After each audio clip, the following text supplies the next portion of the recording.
Good evening. We'll call to order the regular meeting of the Lakewood Planning Commission. Commissioner Off to a great start. Thanks. Going to call to order the regular meeting of the Lakewood Planning Commission for January 17th at 7 o'clock p.m. Mr. Rice, could you call a roll, please? Commissioner Ripley-Eunice. Commissioner Kettner. Here. Commissioner Furman. Here. Commissioner Buckley. Here. Commissioner O'Neill. Here. Commissioner Peters. Here. Commissioner Kolkmeyer. Here. You have a quorum. Thank you very much. So we'll move to item 3. This is an update on the comprehensive plan. We have Mr. Wadnall and Ms. Ivanoff here to present. This really is why we sit on the Planning Commission, the excitement of the comprehensive plan, the once-in-a-decade opportunity to really map out a course for the future. So we very much appreciate you coming in, and we'll turn it over to the two of you to tell us where we are in this process. Okay, thank you, Chair and Planning Commission. Again, Roger Wadnell, Comprehensive Planning Manager, Comprehensive Planning Division, and Christy Ivanoff, planner in our division as well. Thank you for this opportunity to talk about the comp plan. This is really very early on in the process, but we wanted to keep Planning Commission, get Planning Commission informed, keep them informed on the process. This item is, no action is being requested. It's really to give the Commission an overview of what's coming up, how you all would like to get involved in getting involved in the process. You all know this, because that's what you deal with the comp plan, but I'll talk about it anyway. What a comp plan is, it is, as you said, a long-term vision, 10 to 15 years out into the future. And it's really an opportunity to kind of step back and look at what's important to a community. What is the vision ultimately, but what are important issues, what are important concerns that everyone has? Something happened there. So a comp plan, and this comp plan as well, and it provides guidance, as the slide says, and it looks at land use, housing, neighborhoods, open space, parks, economic vitality, public safety, art, kind of the whole spectrum of issues in the community, and it reflects not really a point in time, but a period of time where it's what are the important issues? What are the issues currently and facing the city in the next 10 years or so? And just to touch on how it's used, you all know this, but I'll just kind of reiterate, guides land use decisions. That's very direct. It guides rezonings. It also provides direction for site plan review that staff does, that Planning Commission may or may not see. It informs the zoning ordinance, and there be, not to give too much away, but I think maybe the next step after the comp plan is to take another look at the zoning ordinance, and it should reflect the values and policies in the comp plan. It gives direction to budget priorities. It's certainly very valuable in getting grants. If something's in the comp plan, it's very useful for a grant application. And guide city investments. Some examples are, the Colfax corridor, the Alameda corridor, and some other parts of the city. Let me go to the next one. So this little graphic kind of shows you the previous comp plans. The last plan was adopted in 2015. It looked really 10 years out. And, we're getting to the point of 10 years out. So now is time to really start the process and take a look out in what are the important issues, how do they get reflected in policies, and how do they get reflected in specific action steps. Get to the next one. And then I'm going to just touch on the overview, and then Christy will really get into the plan and where we're going and how to get involved. The list up here is pretty obvious. Lakewood is a different community than it was in 2015. The issues facing Lakewood and the state, the country are different. I mean, housing, affordability issue obviously is very big. The pandemic had a lot of effects. The office market is something different than it was. The housing market is something different than it was. Transportation is different. Light rail, which was set up mainly for commuters, is needing to function differently. And then sustainability, and just wanted to make one more point before turning it over to Christy, is that when we developed and adopted the previous comp plan, there was a sustainability plan that was adopted in parallel. In this plan, the sustainability component will be weaved into the comp plan, I think in each one of the action steps and goals and things like that. So sustainability will be very much a part of the comprehensive plan, but it won't be necessarily a standalone plan in this case. So with that, I'll turn it over to Christy to talk about process. And again, we are in the initial stages, and we're really looking for public involvement and to address all segments of the community, and that's going to be challenging, and to get input from all segments of the community. So with that, I'll turn it over to Christy.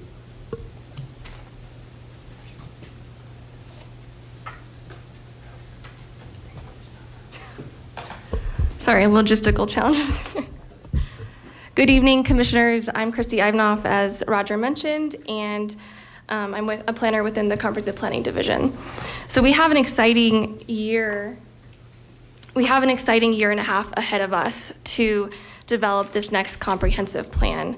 And I'm here tonight to share some initial details about this process, which is called Envision Lakewood 2040.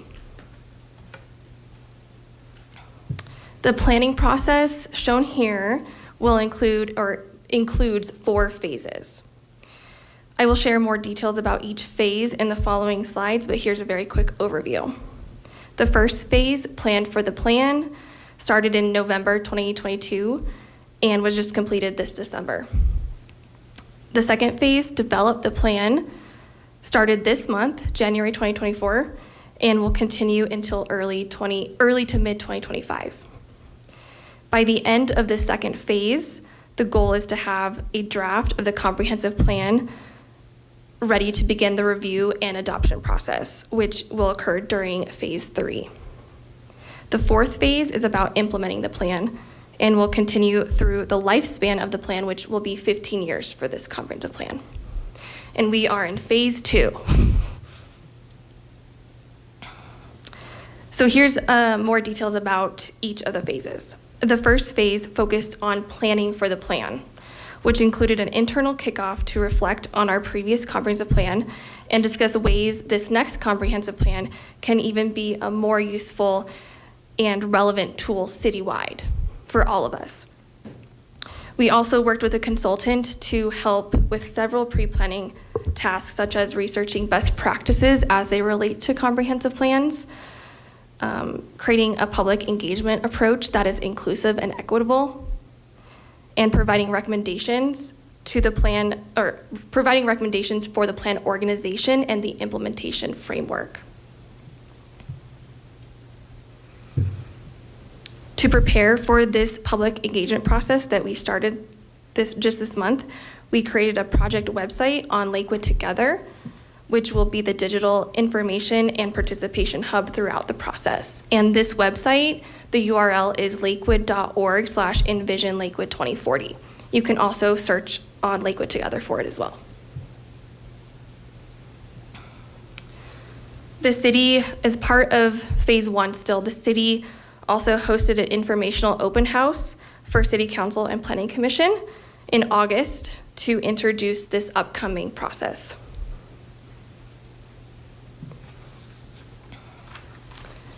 So we're currently on phase 2, and this is a really big phase of this entire process. And this kicks off the public engagement process to develop the content of the plan. The engagement activities that are planned for this year are centered around getting input on 2 big questions that are shown here on the slide. The first, what is our shared vision and values for Lakewood's future? The second, how do we get closer to this vision over the next 15 years? These two questions create the structure of the engagement process, breaking it down into two parts. The answers to these questions will build on each other and will provide the foundation for the content of the plan. To answer the first question, which is about vision and values, a series of activities are planned to spread the word about the project and hear from community members about their hopes, dreams, and concerns for Lakewood's future. I'll provide a few specific examples of this in the next slide. But to answer the second question, which is about goals and strategies, this will be more defined in more detail based on what we hear from the community in part 1. But the plan is to form topical working groups comprised of community volunteers, industry experts, key city staff, and representation from all of you from Planning Commission. The goal of the working groups is to answer the second question by discussing and drafting measurable goals and strategies for the plan.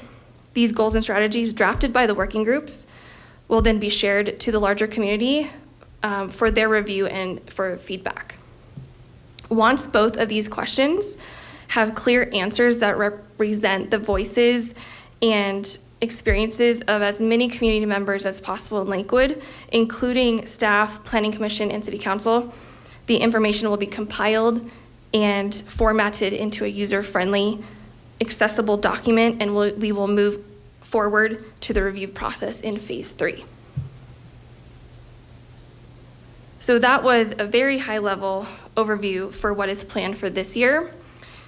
We are currently in the vision and values phase to answer that first big question. And the first activity is a 4-question survey that is in English and Spanish. It is now live on the project website, and we also have paper versions as well. The deadline for responses is February 29th. And these are the questions that are on the survey.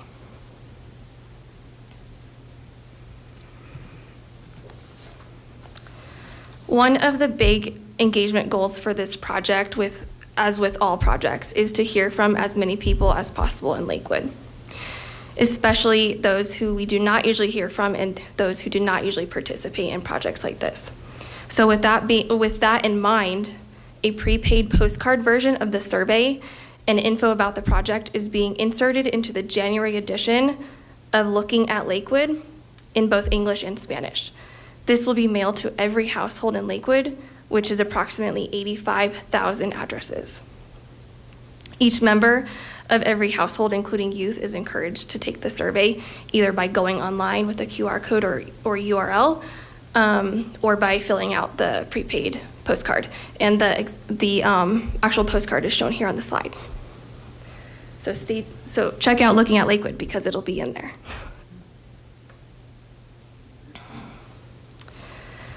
So the timing and details for phase 3, and I'll just say that those were just a few current engagement activities planned for phase 2, and there will be a lot more.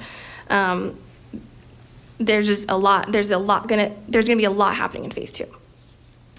The timing and details for phase 3 will depend a lot on the information and progress made during this year, but the goal is to have a draft plan ready to begin the review process in mid-2025. And phase 4, as I mentioned, will be all about implementing the plan and tracking our progress. So here are those 4 phases holistically again in a very simple diagram. And this is the last slide. Just to reiterate that we really need your help to spread the word about this project. We want to hear from as many people in Lakewood as we can, and we need your help to do that. So please encourage participation right now by asking community members to go check out the website, go take the survey, the Vision Values survey, online or via the prepaid postcard mailer, and also sign up for email updates on the website. And that's the update. Thank you. Great. Questions from commissioners? Commissioner Buckley. Oh, I'm sorry, Commissioner Furman. I saw your hand, but I saw your light. You guys are in the wrong place. Whenever I see, you didn't push the speak button? I think you've been switched. So, Commissioner. And that was me. Okay. I noticed I put the nameplates in the wrong place. I can switch them real quick. I think we're fine. I'm just, for this evening, Commissioner Furman is Commissioner Buckley. Go ahead. Thank you. Thank you for that presentation. Yeah, I noted the last comp plan was about a decade ago. It had a 10-year horizon. This comprehensive plan looks like it will have a 15-year horizon. I'm just curious, why 15 years? Why not 10 years? Why not 20 years? Why not 30 years? How is that arrived at? Well, there's not science behind it. I think we're trying to develop a document, and maybe that's part of the discussion as well, too. You know, what typically comp plans are 10 to 15 years out, but we wanted, with an extensive public involvement piece and a pretty substantial time frame to develop the plan, we thought that I think 15 years would be appropriate. Looking at the issues. So it's not, like not hard science or anything, but I think that's the initial thought, is that to take a look 15 years out. Recognizing in the last 10 years, a lot has happened, a lot has changed in terms of land use. Who would predict a pandemic and all the changes involved? So that's what we kind of came up with, just given the resources that we're dedicating to this particular process. I can also add on to that too. As I mentioned, that we did some best practice research with our consultant, and there really isn't a consistent time frame across a lot of communities in Colorado and nationwide. It can range from 10 to all the way to 20 years, 25 years. And we decided to go further than 10 years, which is our current comp plan. Primarily because a lot of these big goals take a lot of time, more than even 10 years. And I think part of what we're going to be thinking through with this next comp plan is the implementation framework. And maybe every 5 years, there's incremental updates that are smaller scale. So that's kind of the thought process behind that. Much more to come on the implementation of it. Okay. Okay, yeah, thank you. And all makes sense. Commissioner Furman. Applaud your The real. quick change. My question was the public survey you had, the one that's going out to 85,000 people and it's open. Is there any way to, and this sort of goes both directions, is there any way to get a sense of if you're getting a lot more responses from one area or another? Or is there any effort that's going to be in place to make sure you're getting answers from a variety of areas? When you say areas, do you mean areas across, like geographic areas across the city? Exactly. Yep, there's a couple of ways that we're trying to get data around that. We actually, with our consultant, we have unique QR codes, which of course are not always, reliable, but if we have a specific QR code on the Looking at Lakewood postcard, so we will be able to see if that, if people are accessing the survey from that specific material type. We are also, on the online version, we have demographic questions that are optional, but they will give us a sense of, there's a question about neighborhood or geographic area. So we will get a sense if people answer those questions. Commissioner O'Neill. Thanks.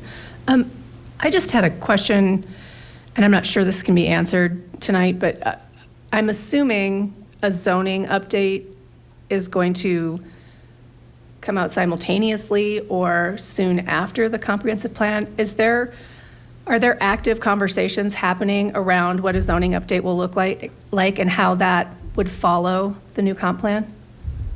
I can answer that. I think Travis Parker could probably answer better than me, but the intent is to have the zoning ordinance changes or potentially rewrite, follow the comp plan pretty quickly afterwards, maybe starting before. There's been some study done, or working with one consultant just to do an analysis of the current zoning ordinance and taking a look at what are some maybe options in terms of, I'm not saying simplifying, but maybe clarifying the zoning ordinance. So, and that's really the way things, I say should happen, is you do a comp plan and then the zoning ordinance follows. Actually, our last process was reversed just because of timing, but the intent is that it would start at some point, maybe later in the process with a comp plan, and then develop shortly thereafter. But again, I think I'm speaking for our planning director a little bit on that because the resources have to be allocated. But that, I think that clearly is the thinking, that the zoning ordinance needs to be taken a look at as well. Commissioner O'Neill? So shortly thereafter, you think within the year, within 6 months? I mean, just generally speaking, how quickly would that follow, do you think? That's probably maybe a 2-year process. So, Okay. If it started, say the comp plan, we're looking at a deadline of early 2025 or mid 2025, whatever that deadline is. Mid 2025. Mid 2025. Don't want to commit here. I would think, and again, this needs to be our internal discussion on resources, but I would think one approach would be to start the zoning process in early 2025 with analysis and some preliminary meetings and things like that, so it can be adopted maybe within a year afterwards. Don't quote me on that, but I'm just Sure. kind of giving you some kind of a perspective of it. And Yeah. it needs to be some internal decisions, and also needs to be some discussions with city management in terms of resources. Right. Thank you. Commissioner Kettner? Anybody else? I had 2 questions. One of them was already answered. Darn it, the other one wasn't. So I was wondering, you mentioned the sustainability plan and weaving it into, and I know there have been discussions about that. Was your thought that that's going to then replace the current sustainability plan? Or We don't want to speak on the behalf of Jonathan and the sustainability team, but I think the thinking is that we will, instead of updating the current sustainability plan, we will incorporate in a more integrated way sustainability topics, specifically climate action. They're the experts on that. I'll let them talk about that. But that we will incorporate some big key goals and strategies, but then there'll be some more specific deep dives into the topics. And then the related question kind of to that is traditionally we've had some plans that have sort of, our comp plan is that main comp plan document, but then we have the other citywide plans, and you mentioned implementation plans that, go alongside with it. Has there been discussion yet as to which of those might stay and which might be archived? Yeah, I think with the last comp plan, a lot of the neighborhood plans got folded into the all comp of the plan. neighborhood plans. All the neighborhood Yeah. plans, yes, you're right. I don't know that we can go back with that, but I mean, I think in the future there will be standalone plans. I think you'll be the Artline Framework Plan, for example, looking to be adopted as a comp plan amendment. So I think not speaking for anyone other than our group, I think we're looking at adopting plans, the citywide art plan. Art master plan. Art Yes, master plan, yeah. So I think community resources plan. So I think that's the direction we seem to be going into with the plans. What was it? You had another part of that question. Well, no, and some of them are more recent than others. The downtown connectivity plans would seem to be one that would need, could use some updating also. Some of them, like the art master plan, is a brand new one that, you would think. So I just didn't know if you had gotten that far to look into all of it, because we talk about the the one comprehensive plan, but there are all these different parts to it also, so just wondering if you had gotten into those. And just one other point on the implementation strategy.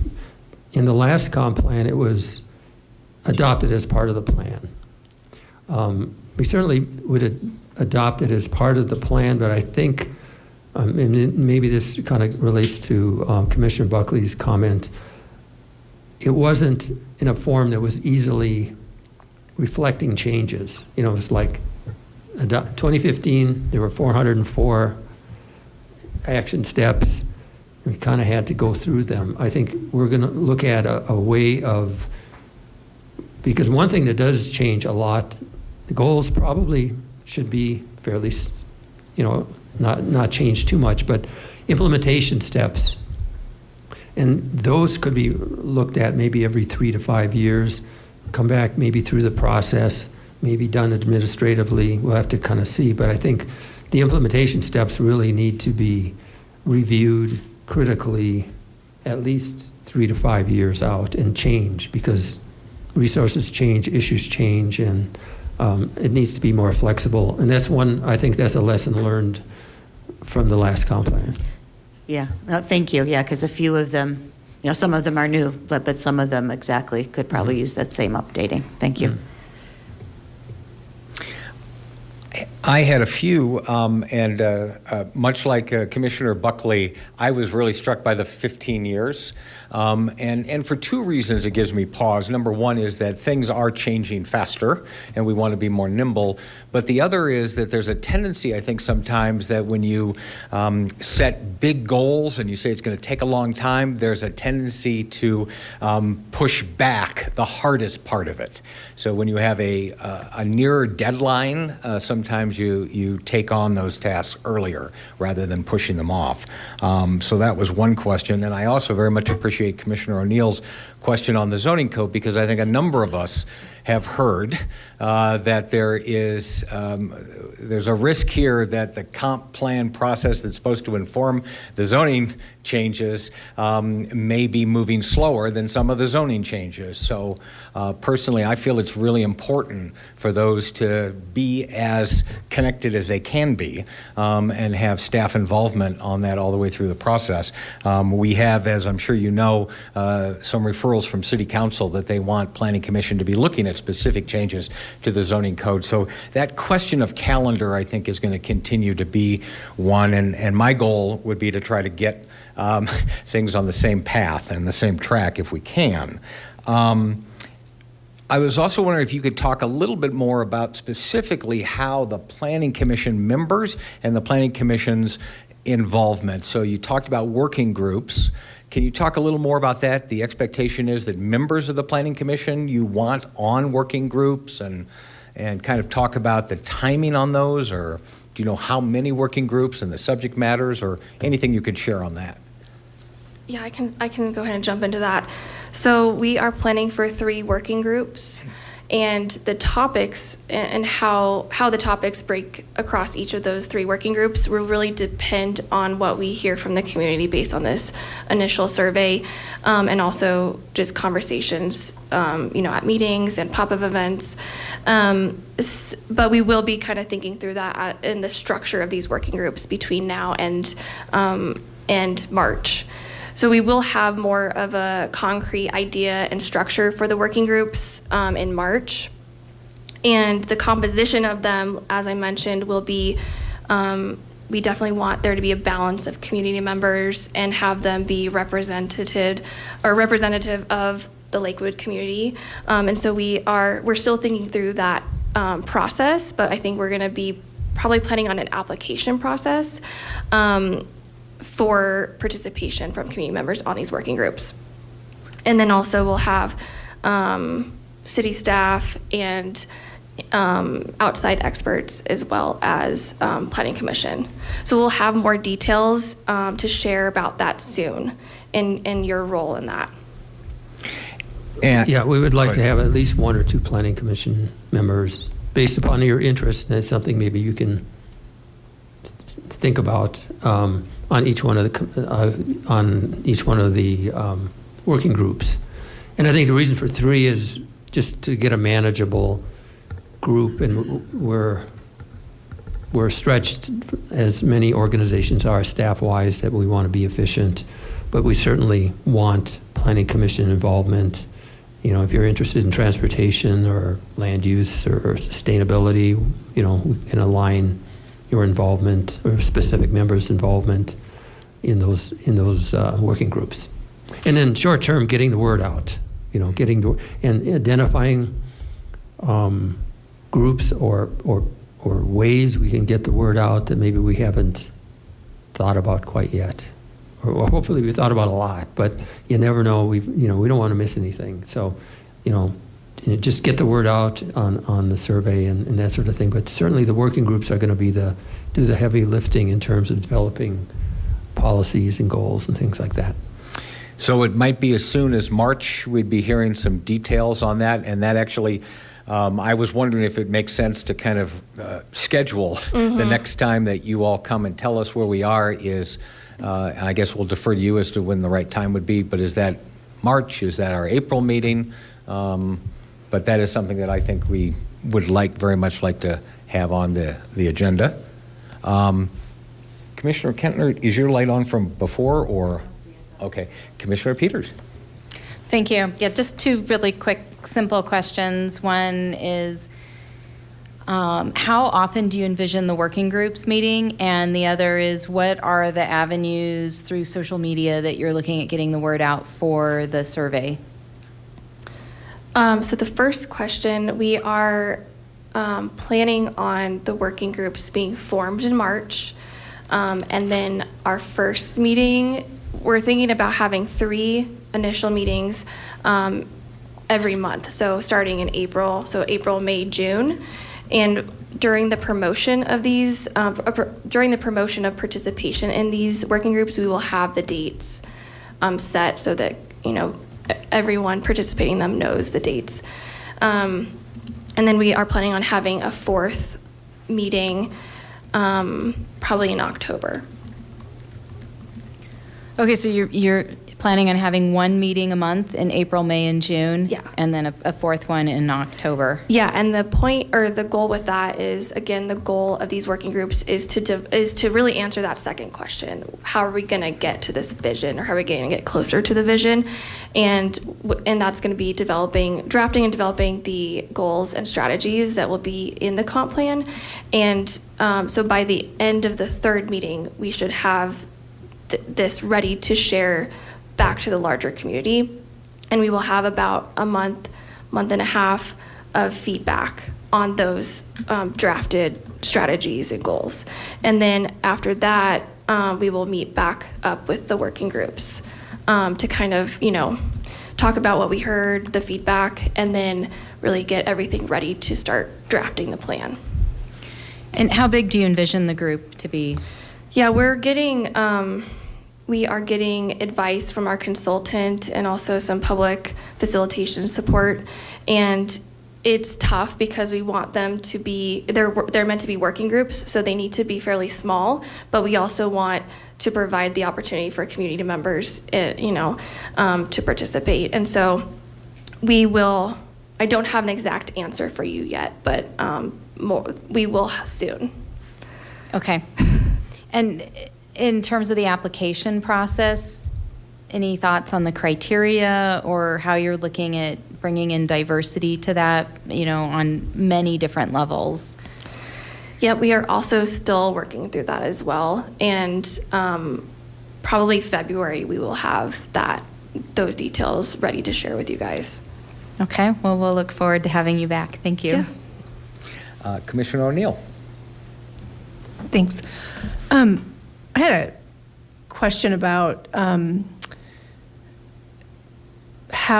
is there a plan for reaching out to younger folks, like maybe reaching out to some high schools, some even junior highs, colleges, folks that live in Lakewood, somehow harnessing that younger voice that if we are going to go forward with 15 years, I think that seems like a really important and often missing voice from the conversation. And so I'd just be curious what you guys are planning. Are you using TikTok? I know, we need a TikTok dance You for do. the comprehensive plan, right? He's going to be doing something. No. like that. I also didn't get to the question about social media. Yeah, that kind of pairs with this. We actually have a new staff member with the CMO department who specializes in social media, and there's a lot of great ideas that she has. So I think that we will really be utilizing TikTok to get the word,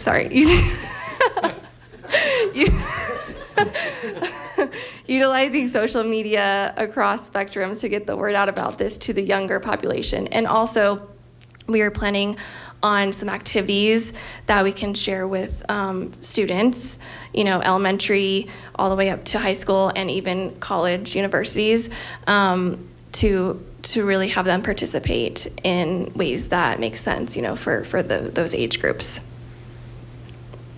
Commissioner you. Kentner. Thank you. Total follow-up, actually, on their questions without TikTok. But I think I might have misunderstood or missed something. Are the working groups going to be determined based on the survey results, did you say? Partly. So with these 4 questions that we're asking, we're really trying to understand what are the important topics, the shared values, and some vision around Lakewood's future. So we won't know the working groups until around the first week of March. And we want them to start meeting in April. So that's hardly any time to apply. So if we talk about diversity, and I know we don't want to kick the can down the road much longer, but if we talk about actually doing the outreach that has been mentioned and getting a diverse group, I don't know, that maybe there needs to be a little more time to apply than a week or 2. Maybe you can jump in on that. I think we are going to do it, well, we're going to figure it out, but I'll kind of speak from at least my perspective. Certainly we'd have an application process just to make sure we're getting, so we have, to make sure we're getting voices from all aspects of the city. And I think in some cases, we may have to actively kind of recruit, if we're not seeing applications, maybe they're all from a certain demographic and it's not representing all of the voices, we're going to have to take a more active role in actually making sure that those working groups reflect the city. So we're going to have to kind of, it may be a bit of a hybrid between the application process, but making sure that, like I say, through our initial process, all voices are heard. So we haven't, refined it yet. We're still kind of working through our first step of just getting the word out. But we don't want it to be just the loudest voices that show up at all the meetings. Those voices will be heard and will be part of the process. But we want to make sure in developing a plan that reflects the city, that it reflects everyone that, everyone that lives in the city, or all populations within the city, youth, the different, I won't even get into all of that, but it just reflects the city. So it's gonna be on us to make sure that those groups are reflective of Lakewood. I'll also just add to that, I think, so we have 3 working groups, and the topics that need to be in the comprehensive plan, we know those topics. So we will be starting to identify those working groups and that structure, but while the survey is up and running, but the specific questions that are posed during these working groups and the specific things, challenges, problems that need to be solved for these working groups will really come from what we hear during this first phase. So it's kind of this hybrid approach to that. So yes and no. And it is tight. It is a tight time frame. I think, we have this time frame that we've planned, but I think at every step along the way, we're going to see, do we need to extend things? Are we not hearing from as many people as we're wanting to, or that we are trying to? So if we need to push it out a little bit more, that's why I said mid-2025. So, yeah. I suspect you're going to have to recruit. As a member of the Planning Commission who didn't get a screening interview for 3 months because I was the only eligible person who applied, and I think the application process, a lot of times that is in and of itself a barrier for folks. They just may not know they need to do that or whatnot. So I applaud you for taking that approach. And then the last thing I would say is just a general recommendation. Roger, I loved hearing the word simplify because this is zoning is a great example of how over a century we have incrementally created all of this complexity. And some of that complexity is necessary because there are things we're trying to balance. There are different interests, but some of it is procedural and some of it is arbitrary. And I think there's a lot of hubris in traditional zoning where we think we can look at a map and start drawing lines. And I think that the residents, the property owners, experts in the field are folks that can inform us about what kind of development trends are coming and how to be prepared for it. So we thank you very much. If there are no other questions from commissioners, we look forward to seeing you at the next update. Thank you. Great, thanks for your time. Thank you. Item 4, we have on the agenda case number SU 23-0002, for a fueling station at 675 on Kipling Street. Actually, Mr. Rice, I think you're supposed to announce the case, but I just did so. For those, and I imagine everyone on the commission has been through a special use before, have a sense of the process here, but make sure that we follow it. I understand we begin with the applicant's presentation, followed by the staff report. We'll have opportunities for commissioners to question both, then we'll allow public comment and go from there. So, who do we have presenting? Good evening. My name is Jessica Glavis with Quick Trip Corporation, and I also have James Waller with Kimley Horn. I'm the civil engineering representative for this application. I'm sorry, James, what's your last name? Waller, W-A-L-L-E-R. L-L-E-R. And Mr. Rice, I believe we swear them in or affirm? That, I think, would be your choice. It's not in the bylaws, if I recall. I think it is. Different commissioners. It is in the bylaws? Let's double check. Let's double check.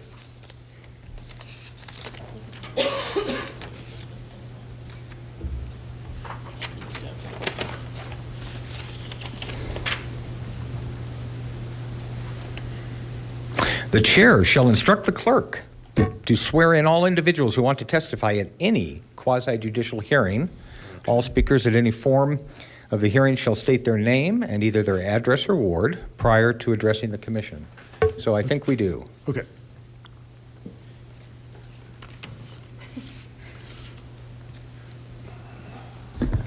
So raise your right hand. Do you swear to tell the truth and the whole truth and nothing but the truth? I do. Thank you. Terrific. Go ahead. All right. Good evening, commissioners. As I said, Jessica Glavis, Quick Trip Corporation, 12,000 Washington Street, Suite 175, Thornton, Colorado 80241. We are excited to be here tonight to talk to you about Quick Trip number 4254 at 675 Kipling Street. We are new to Colorado. We have 9 stores open now. We have 1 in construction in Lakewood, so you may have seen it, Mississippi and Sheridan. But we are coming here for a special use permit for our 2nd Lakewood location. I'm here to tell you a little bit about Quick Trip as a company. You can look at this timeline. It's kind of hard to read, so I can always send it to you later, and I'd be happy to do so. But overall, we were founded in 1958 in Tulsa, Oklahoma. We are in over 15 states now. We have over 1,000 stores. We opened our first Colorado store in 2022 and in Firestone. And yeah, we started selling food. I'll talk about that a little bit later. Our purpose as a company is to provide opportunities for employees to grow and succeed.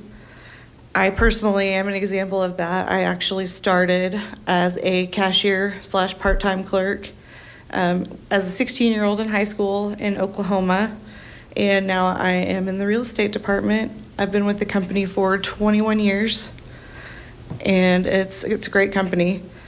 The other quote is a quote from our founder. So basically, if we're not taking care of our customers, we take care of the people who are. So that's what I do. I take care of our store employees. Our store employees are most important to people in my position because those are the people we're providing opportunities to grow internally. So hopefully that makes sense. A few other facts about Quick Trip. We have been on the Fortune 100 list of 100 best companies to work for 15 years. We create an average of 20 jobs per location. We've never laid off an employee in the history of the company. Those salary numbers are actually a little bit low for Colorado. Average store manager is $100,000 and assistant manager is at $55,000, I believe. And we also contribute 5% of our net profits annually to charitable organizations in our communities that we operate.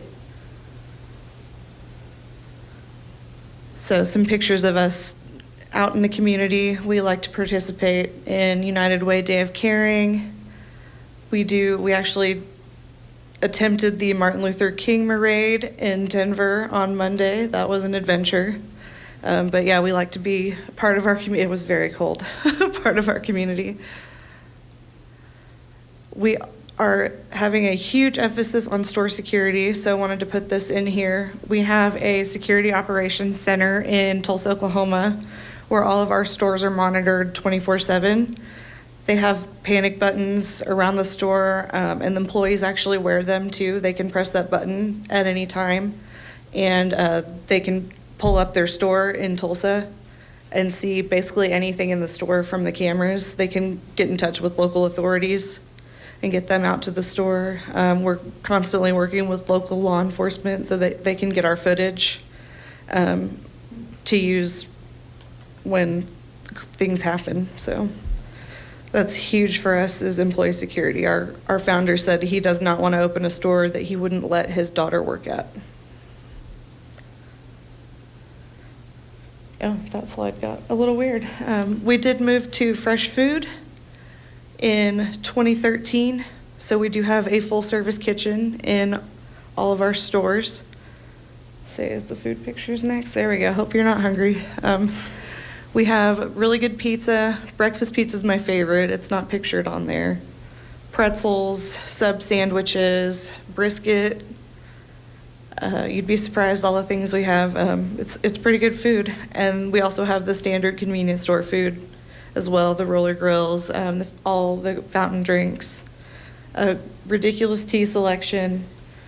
We pride ourselves in being a place that people want to come and have lunch and dinner. And now I will let James talk about the current project.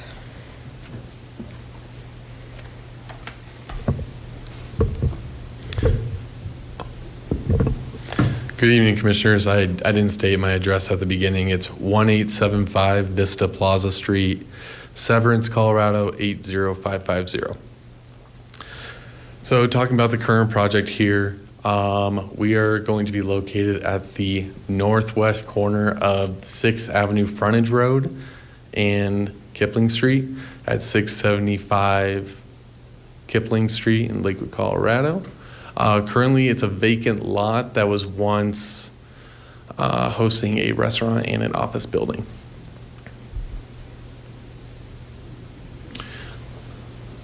Looking at our site plan here, north is oriented up. You can see that we are showing a site access at the bottom of the screen that we will be gaining an access easement from the state of Colorado that will provide a full site access, which is right in, right out, and left in at that intersection. On the northeast corner of our site, which you can see, we are proposing a right in, right out site access that goes with the recent median improvements in Kipling Street. The building entrance is to the north of the site. We are proposing a plaza space on the west side that also goes with our open space requirements, as Kara will detail. We're providing EV charging stations on the far west parking stalls. You can see it there where we're proposing 2 stalls to have EV charging. We're also proposing, sorry, I lost count of some. We're proposing the number of fueling stations on the north side of the site, where we have 18 fueling stations. We're providing adequate parking around the site and site circulation with a surface water quality and detention pond on the east side of the site that will meet current city criteria and will outfall to existing city infrastructure. Talking about some of our special use permit and supplemental standards, we can go into some of the standards that are set forth in Article 4, talking about all the site design requirements that fueling stations will be needing to met. We are currently meeting all of those, and we'll detail those in our major site plan submittal to the city. We are providing a canopy that will shield the fueling stations for any drainage for runoff. We are proposing a fueling station that is within 1,000 feet of another fueling station, but there's a limiting traffic movement for that, talking about our median that is in Kipling Street. The other fueling station is located northeast of our site at 722 Kipling.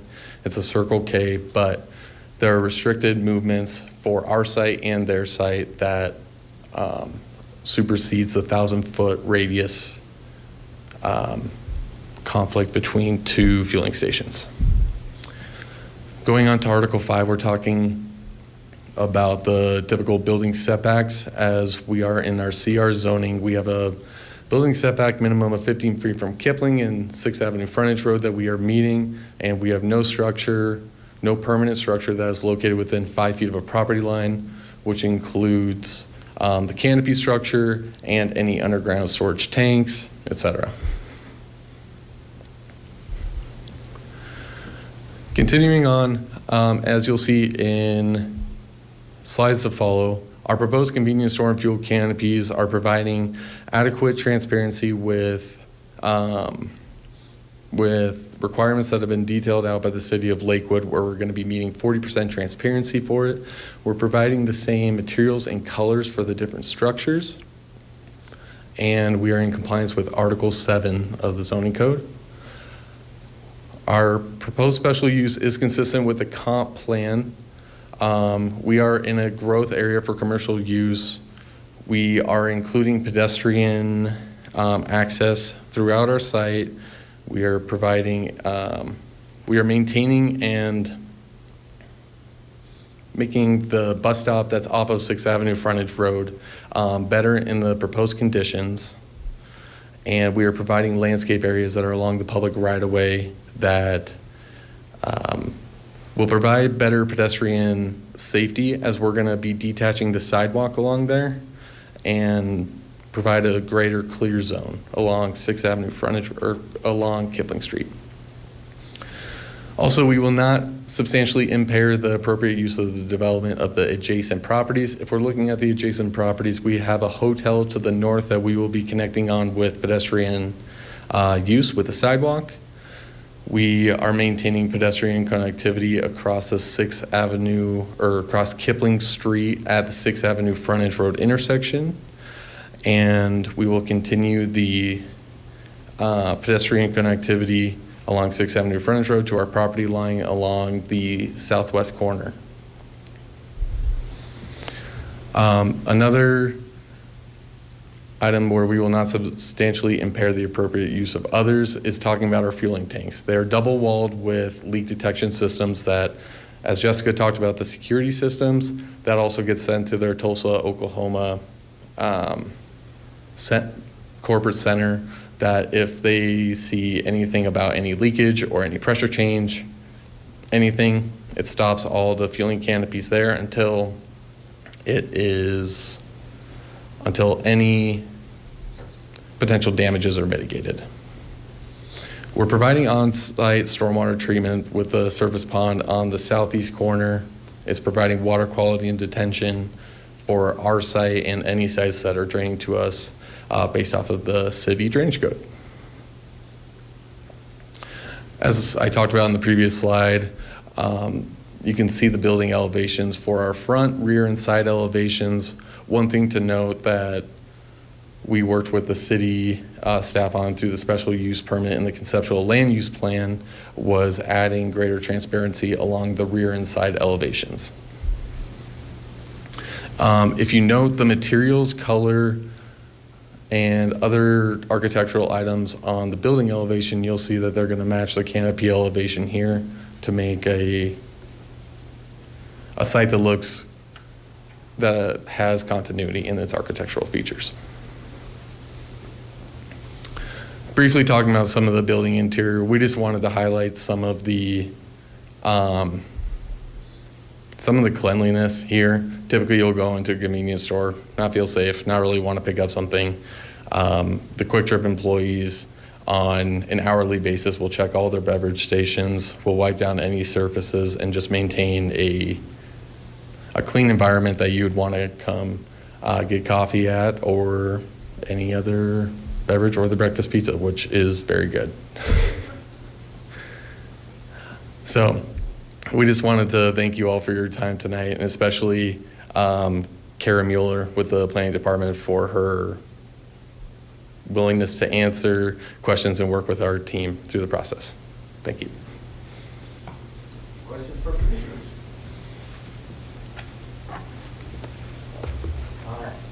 If not, I will ask a question. So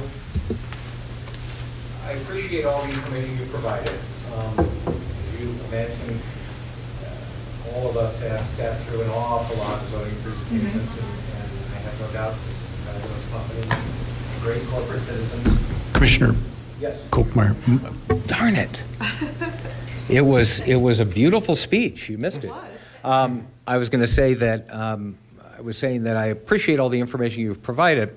We, however, focus on very limited things. We're not food inspectors, and we're not the police department on security issues and things like that, and we certainly aren't regulating corporate citizens. We don't even do economic development. We focus on the land use issues. So this use is not one that's allowed as a matter of right. You can only have it if we approve a special use, and that special use has very specific requirements. So what I want to hear about is to drill down very deeply on how it is you believe that the traffic conditions at this location currently fit the exception to what is otherwise a prohibition on granting a fueling station at this location.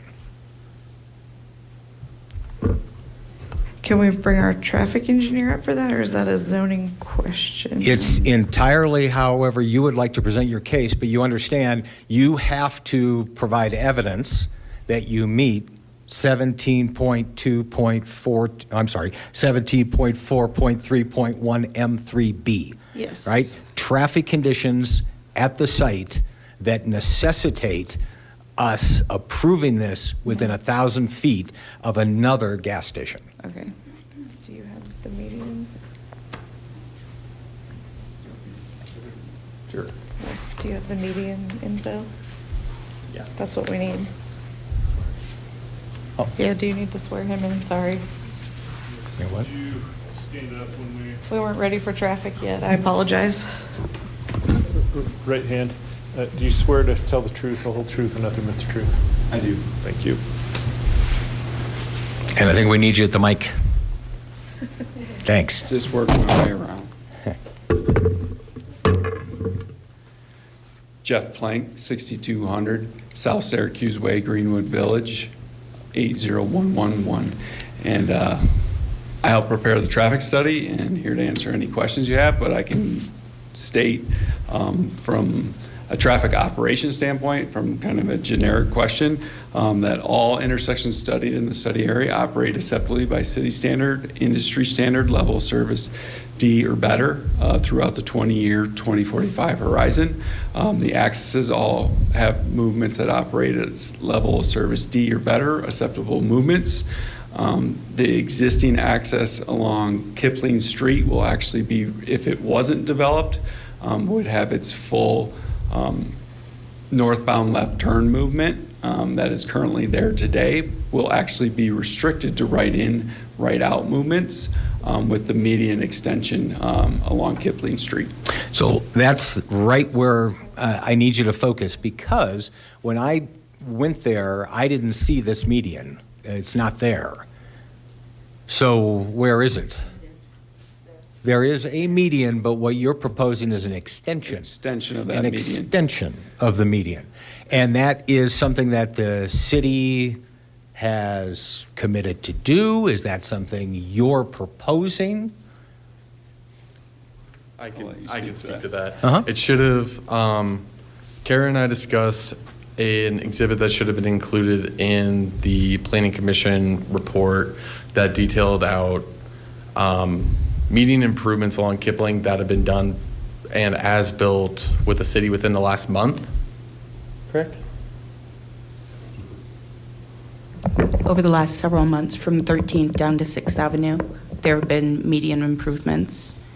The requirement for any extension to block the, not allow any kind of left out, so it'd have to be a right in, right out, they would be on the hook to have to do prior to being given any kind of certificate of occupancy. Same Right. with any public improvements such as detached walks, et cetera. Right, so that, and I appreciate you clearing that up, because that was my confusion. This traffic condition, which you say meets the criteria of the exception, doesn't currently exist. You're saying you're gonna create that condition by extending that median. If we determine with the traffic impact study that we need to extend the median more than what the median is at currently, as we just got the as-built drawings from the city this week. Right. If we need to extend it more north to block to restrict our access to right in, right out, we will do so. Yes. Okay, but I mean, it kind of turns things on its head, right? The condition, in order for you to get a special use, has to exist. You're saying you may determine that you're going to create that condition by extending the median, but that is not a condition that exists. So that's problem number one.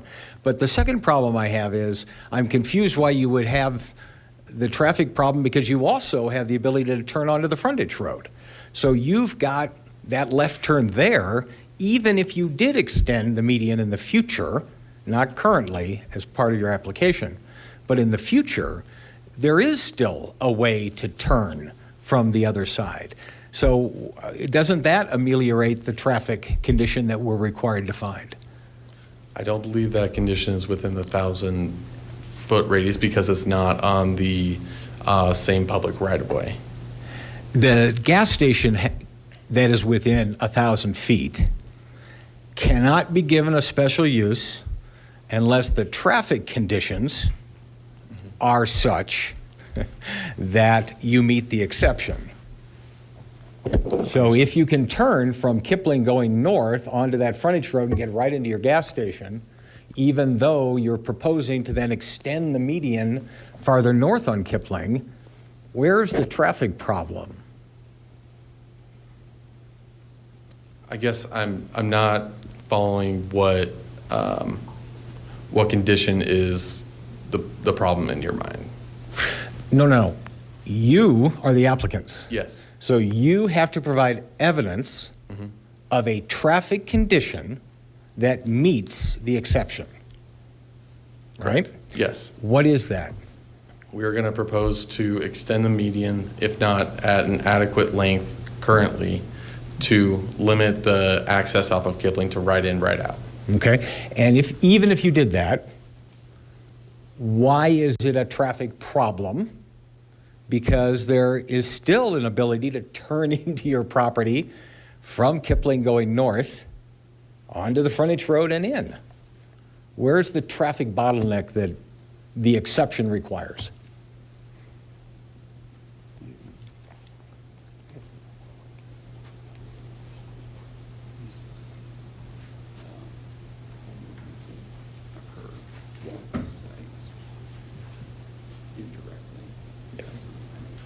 So you're saying that basically we're just trying to provide a safer movement as well, to move any left out condition onto the frontage road is able to then go to the intersection there and turn left to circulate back to Kipling going northbound. And they would do that by exiting onto the frontage road. Correct. And then turning north. Correct. Okay. Other questions from commissioners? Commissioner Kentner. I'm just trying to make you feel good there. I think my question might be more for staff, but it's very much along the same topic as yours. Let's do questions for these folks, because staff then makes their presentation afterwards. So is anything limiting the access to the gas station across the street currently? I use it all the time. I turn right in, right out, and left in, left out. I believe left out condition is a restricted movement in the current condition based off of double yellow striping. Oh, so when we all do that, we're not doing it legally? Yes. But there's no raised median to stop that? It's just the new striping, maybe? I don't believe there is a raised median with the... I know there's not, because okay. I have done that before, Yeah. and there is a lot of new striping there. I'll save my other questions for staff, because is it your understanding that everything is complete by CDOT right now? Correct, with the median extension. Yeah, I mean, as somebody who drives that daily, it sure seems that they're done with it. Thank you. And so kind of an extension of, part of the variance for the 1,000 feet is that the other gas station, technically you're making a westbound left out, but technically you're not supposed to. So that gas station has limited movements, where this current proposal would allow the right outs that those left outs on the opposite side of the street currently cannot do. Yeah, and just so, both for you and I think it was mentioned, in addition to, when this was brought to us and it fairly recently made a special use a couple years ago, very clearly stated that a limited use would be simply meeting those criteria. But we do have the discretion for the health, safety, and welfare. Even if you do meet those criteria, it is still discretionary to say no if we don't think it meets the overall health, safety, and welfare for our community. Thank you. Commissioner Buckley. Thank you. More questions on the same topic, and I'm also going to parse the words very carefully here. The fueling station may not be located within 1,000 feet of another fueling station unless, this is, reading word for word from the code, traffic conditions such as a raised median prevent clear and simple access to a station on the opposite side of the road. So I was actually interpreting that to apply as much to the station on the opposite side of the road for your station to meet the exception of being within 1,000 feet of it. Now, and as Commissioner Kentner just mentioned, that she has turned left into and out of that other station before. I understand that there's yellow striping there across from the existing Circle K, which is supposed to communicate to drivers that it is prohibited to turn left in and out there. But I will tell you, 2 Sundays ago, in preparation for this meeting, I went and did a site visit. I stood on your site and looked around the site. I looked at traffic on Kipling, and I noticed while I was on the site a car coming up the hill on Kipling and turned left into the Circle K while I was glancing over in that direction. I'm like, oh, I think they're not supposed to do that. And thinking this criteria in mind, I wanted to go and investigate it more. So I went across the street and my car and parked in the Circle K parking lot and sat there for half an hour on a Sunday morning. And counting that first car, I saw it turn left in. In about half an hour, there were 4 cars turning left and in left in or out of that gas station. And I thought, well, maybe that's just, kind of fluke. I don't know. It's Sunday morning. Traffic is like pretty light. Let me go at a busier time. I didn't have time until this morning. I went this morning during rush hours there, right around 8 o'clock. Morning rush. Lots of people go to school. Lots of people go to work. And I also sat there for half an hour. And in the same half hour, I also saw 4 different cars turn either left in or out of the gas station, even in the Circle K, right? Even when traffic is fairly heavy, it's an easy thing to do. There's a signal to the south of the Circle K and your proposed Quick Trip site at the 6th Avenue frontage road. There's a signal to the north of both these 2 sites at 8th Place. And the signals are timed such that they're red on Kipling at about the same time for a pretty long period of time, which creates a natural, long recurring gap in traffic every minute or minute and a half and so, where it's very easy to have a big enough gap to turn left out of the Circle K. And likewise, coming southbound towards that Circle K on the opposite side of the street, there is a striped out yellow median there. It's not supposed to be used as a turn lane. A double solid yellow stripe legally means don't turn here. But this morning and 2 Sundays ago, I saw people get into that little pocket of a lane coming southbound and turn in. And so the traffic conditions, I'm going to read literally from the code here, do not seem to be preventing access to the station on the opposite side of the road, because I saw in 2 different half-hour periods 8 people do it. If it was preventing it, I would think that they couldn't do it. So I've pontificated enough on that point. What's your reaction? Convince me that the traffic conditions are such that, in fact, it is prevented. I don't think that I'm going to be able to convince you of that, and I apologize. I have been operating for quite a while working on this project under the assumption and thought that we did meet that exception based on working with staff. So I really have not extensively studied that. I really don't know that we can answer that question. Okay. Any of your 2 partners there? I mean, kind of similar to what I stated before is people are making that movement, but it is restricted. So right. There would need to be a raised median along Kipling, fronting that Circle K gas station to prevent that movement. And then people that can't make that movement, then you have the variance for the Quick Trip location, because then you have the right out, which would equate to that movement. Would you be willing to pay for the construction of a raised median preventing the left in, left out movement in front of the Circle K, provided that public works staff for the city is also agreeable to it? Yes, we could do that. Okay. A follow-up question for staff, if I can. Would staff be agreeable to such a thing? Right now, there's a striped median there.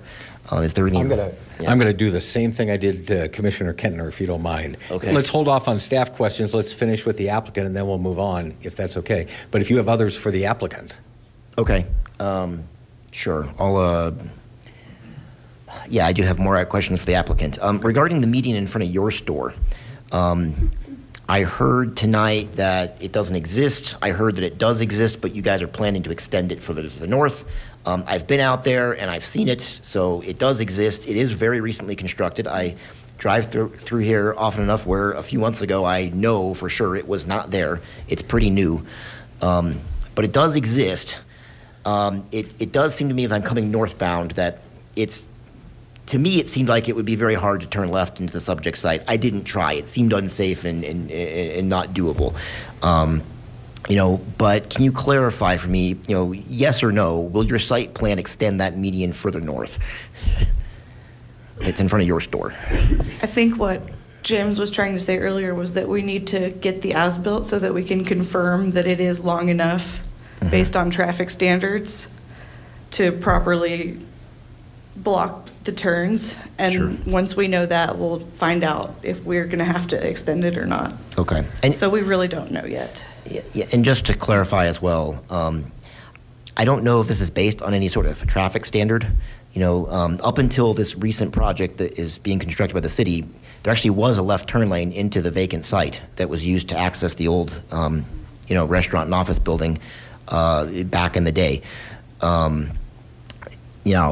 Given that we're right next to a highway interchange and, Friends Road intersection, just thinking of simple traffic engineering principles of access management, a median makes sense to me for purposes of traffic safety and efficiency. And so just for those principles, I instinctively understand why the city is doing the project they're doing.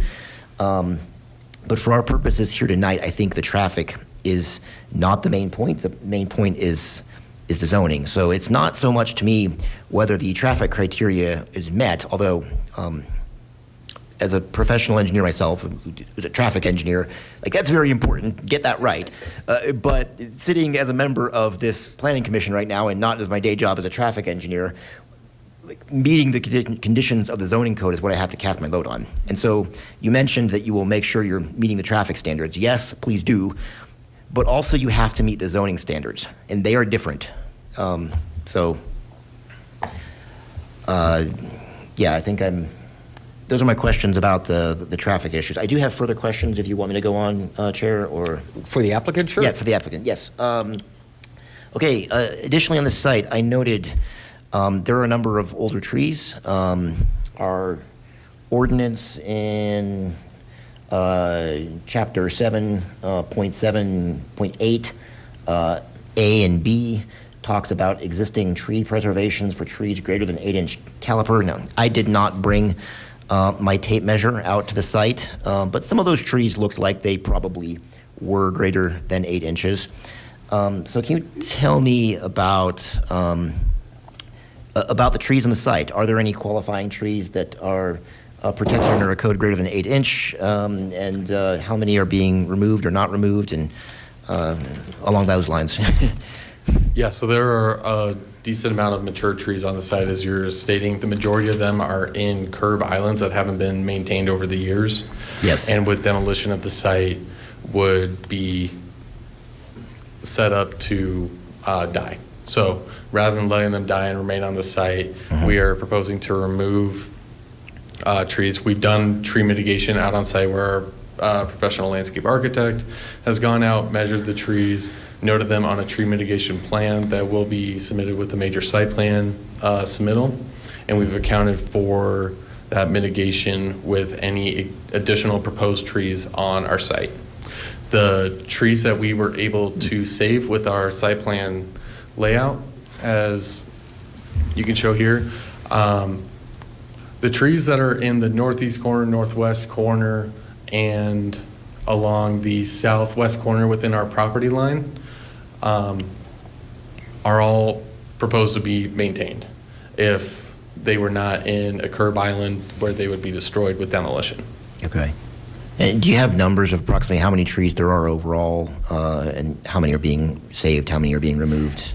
I could look in my email for the tree mitigation plan right now, but off the top of my head, I think there are 15 or so trees on site, and we're proposing to save about 3 of them. Okay. If you could look for that tree mitigation plan, that could be useful, and maybe we'll come back to questions later after you've looked at it. I'm done with questions, Chairman. You had your light on before, but is it off? Okay. Commissioner Kentner. No, it's still on from before, I guess. I have a few more. The requirement is not just compliance with the specific provisions of the zoning code, but also with the comprehensive plan.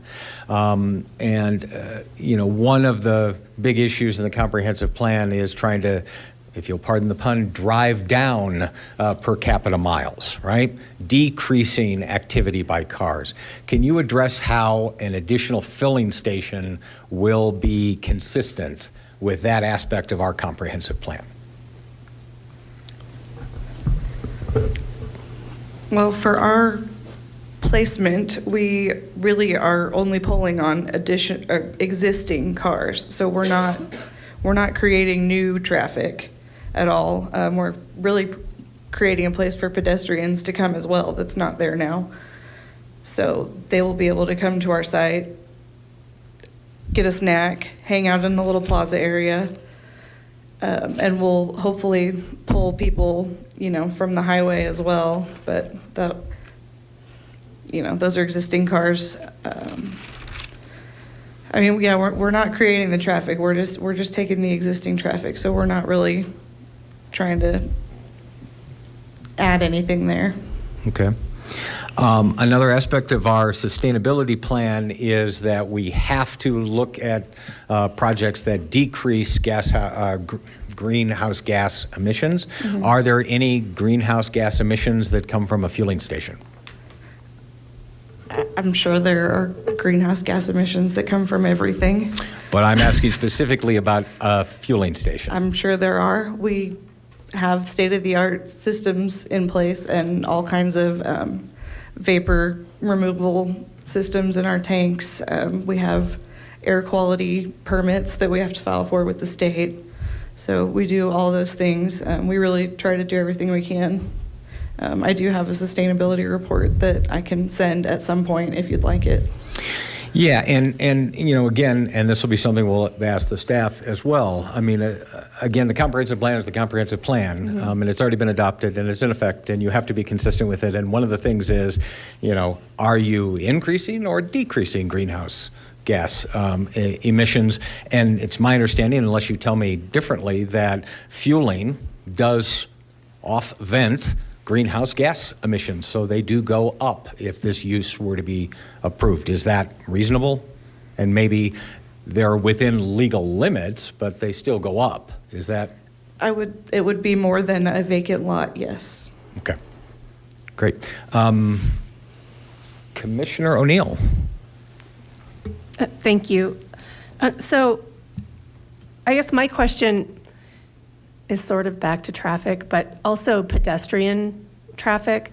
Like, you want folks to walk across the street and frequent your gas station. And I actually drive this multiple times a day. And at rush hour, I don't know if Commissioner Buckley noticed this or anyone else that drives this often.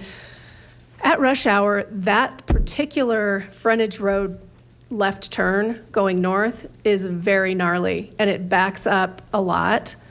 Maybe that's a lighting timing thing. I'm not a traffic engineer at all, but the thought of high school kids, because Lakewood High is right there, crossing I see the pedestrian crosswalk here. I've never noticed it before. You don't see a lot of people crossing. That's more than mildly concerning. I don't know about encouraging pedestrian traffic to cross this area. And that frontage road, when people are turning south from the frontage road, it's just a lot of intermixing, turning traffic going in. It's very gnarly. And I understand that it passed the traffic study standards or met the standards. How do you plan to make pedestrian traffic safe in this location? There's a lot of movement there.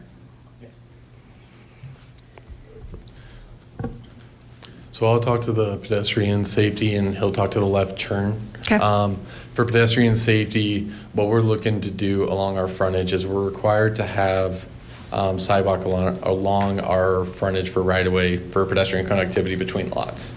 So we're providing that, and we're providing a detached walk with landscaping in between to provide additional pedestrian safety from if someone is driving down the roadway, hops a curb, you won't hop directly onto a sidewalk. You are going to hop on a landscaped area where you can go back into the street and not affect any pedestrians that would be there. The width of the landscaped area and the sidewalk are based on city criteria and were discussed with city staff at the pre-planning meeting. So that's once they're on your side of the street, though. Correct. Are you doing anything to get them to the other side of the street? We are, so the existing pedestrian crosswalk that's at the signalized intersection for 6th Avenue frontage Yeah. road, we're maintaining in the existing condition. We were talking with the city traffic engineer about updating some of the traffic signal timing in that area to provide more safety, or based on the additional traffic, or based on the traffic that is going to be using our site. Okay, Yeah. thanks. Yep. And I'll let Jeff talk about left turn. Yeah, so an extension of the pedestrian crossing, the pedestrian heads will not have any conflicting movements with vehicle traffic. When they do have the white acceptable crossing signal, there won't be conflicting movements. As far as the northbound left at the frontage road, there were vehicle queues extending beyond that available storage that is typical when you have a frontage road that close to an interchange ramp.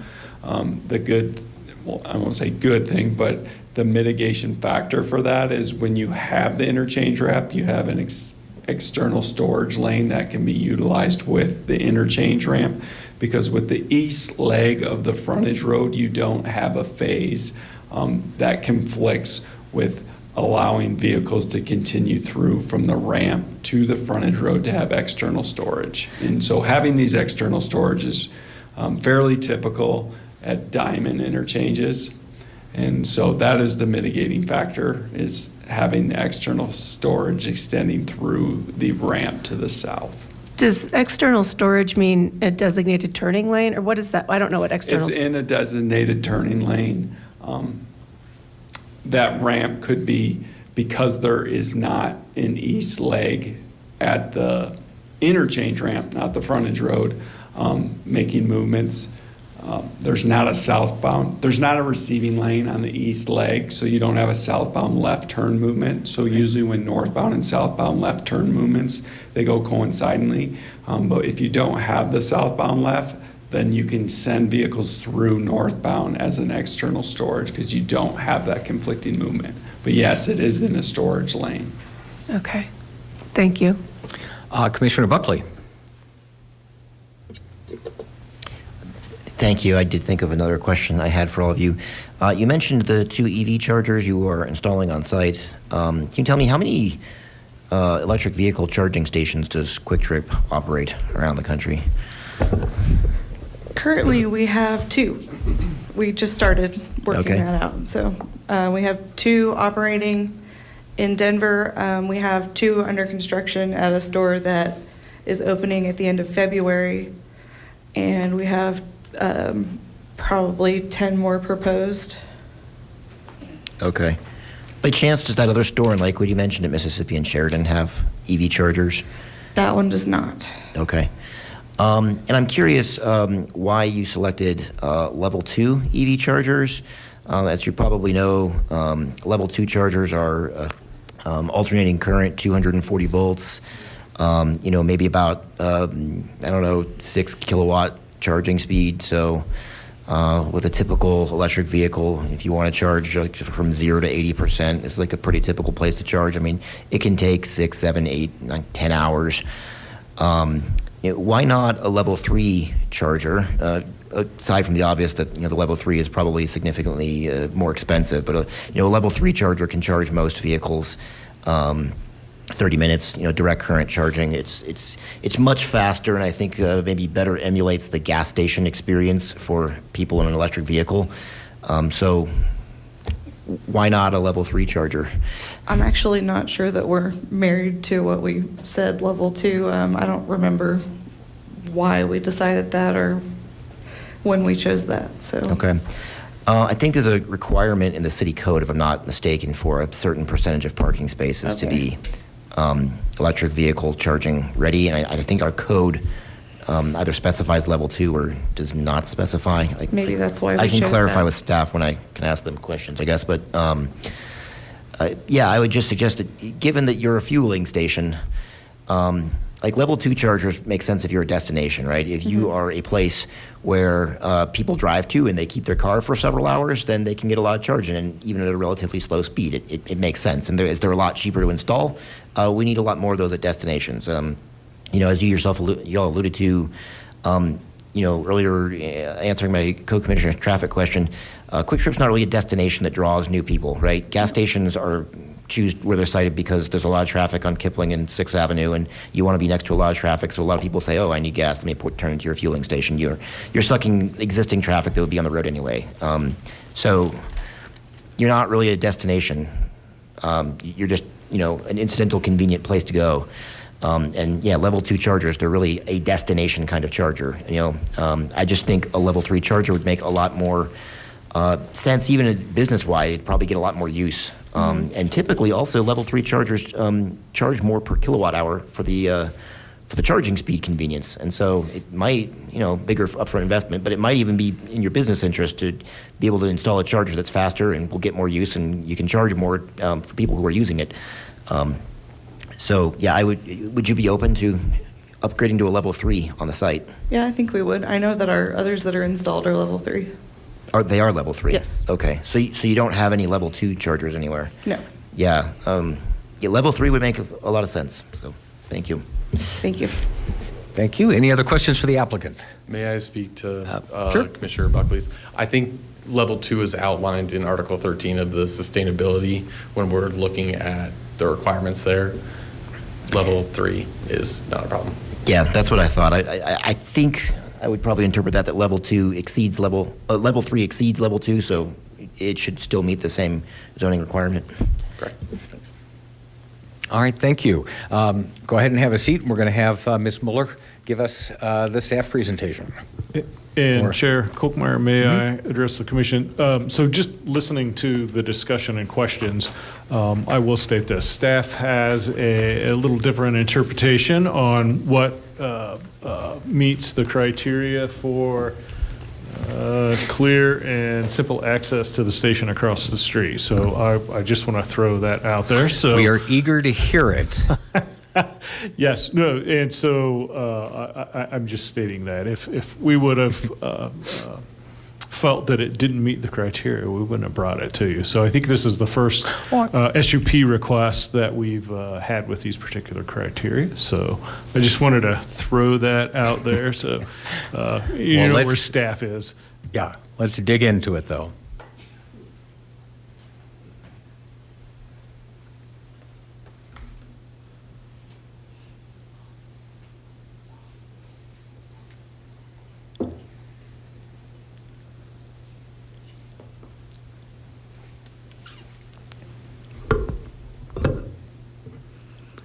All right, let's see how well my voice goes here. Good evening, Commissioners. My name is Karen Mueller. I'm with the Planning Development Assistance Division here with the City of Lakewood. The purpose of tonight's meeting, as you know, was to go over a special use permit for a fueling station. Sorry, hopefully this does not move faster than I can speak. The applicants, as you know from the staff report, was Shelby Madrid with Kimberly Horn. James Waller is here in her place, and then Jessica Glavis is with Quick Trip. They are requesting a special use permit to allow a fueling station at 675 Kipling Street. I'm going to bring this guy up here for my use. This is a depiction of a vicinity of the area. As you can see here, the site is indicated in yellow. A portion of that is the piece where they are going to be looking at leasing a part of the State Board property for a proposed secondary access to the 6th Avenue access road. They are proposing to keep an access directly to Kipling Street as well. As you can see here, we have these solar fields that are to the west, as well as a large, and across the street, we do have various office buildings. It is worthwhile to note that at 722 Kipling Street, there is an existing fueling station on the opposite side of the street within that 1,000-foot criteria buffer. This is the buffer map, and as you can see here, that Circle K is pointed out, and it's approximately 566 feet measured from property line to property line. This also gives a little bit of an indication of other fueling stations that are within the area.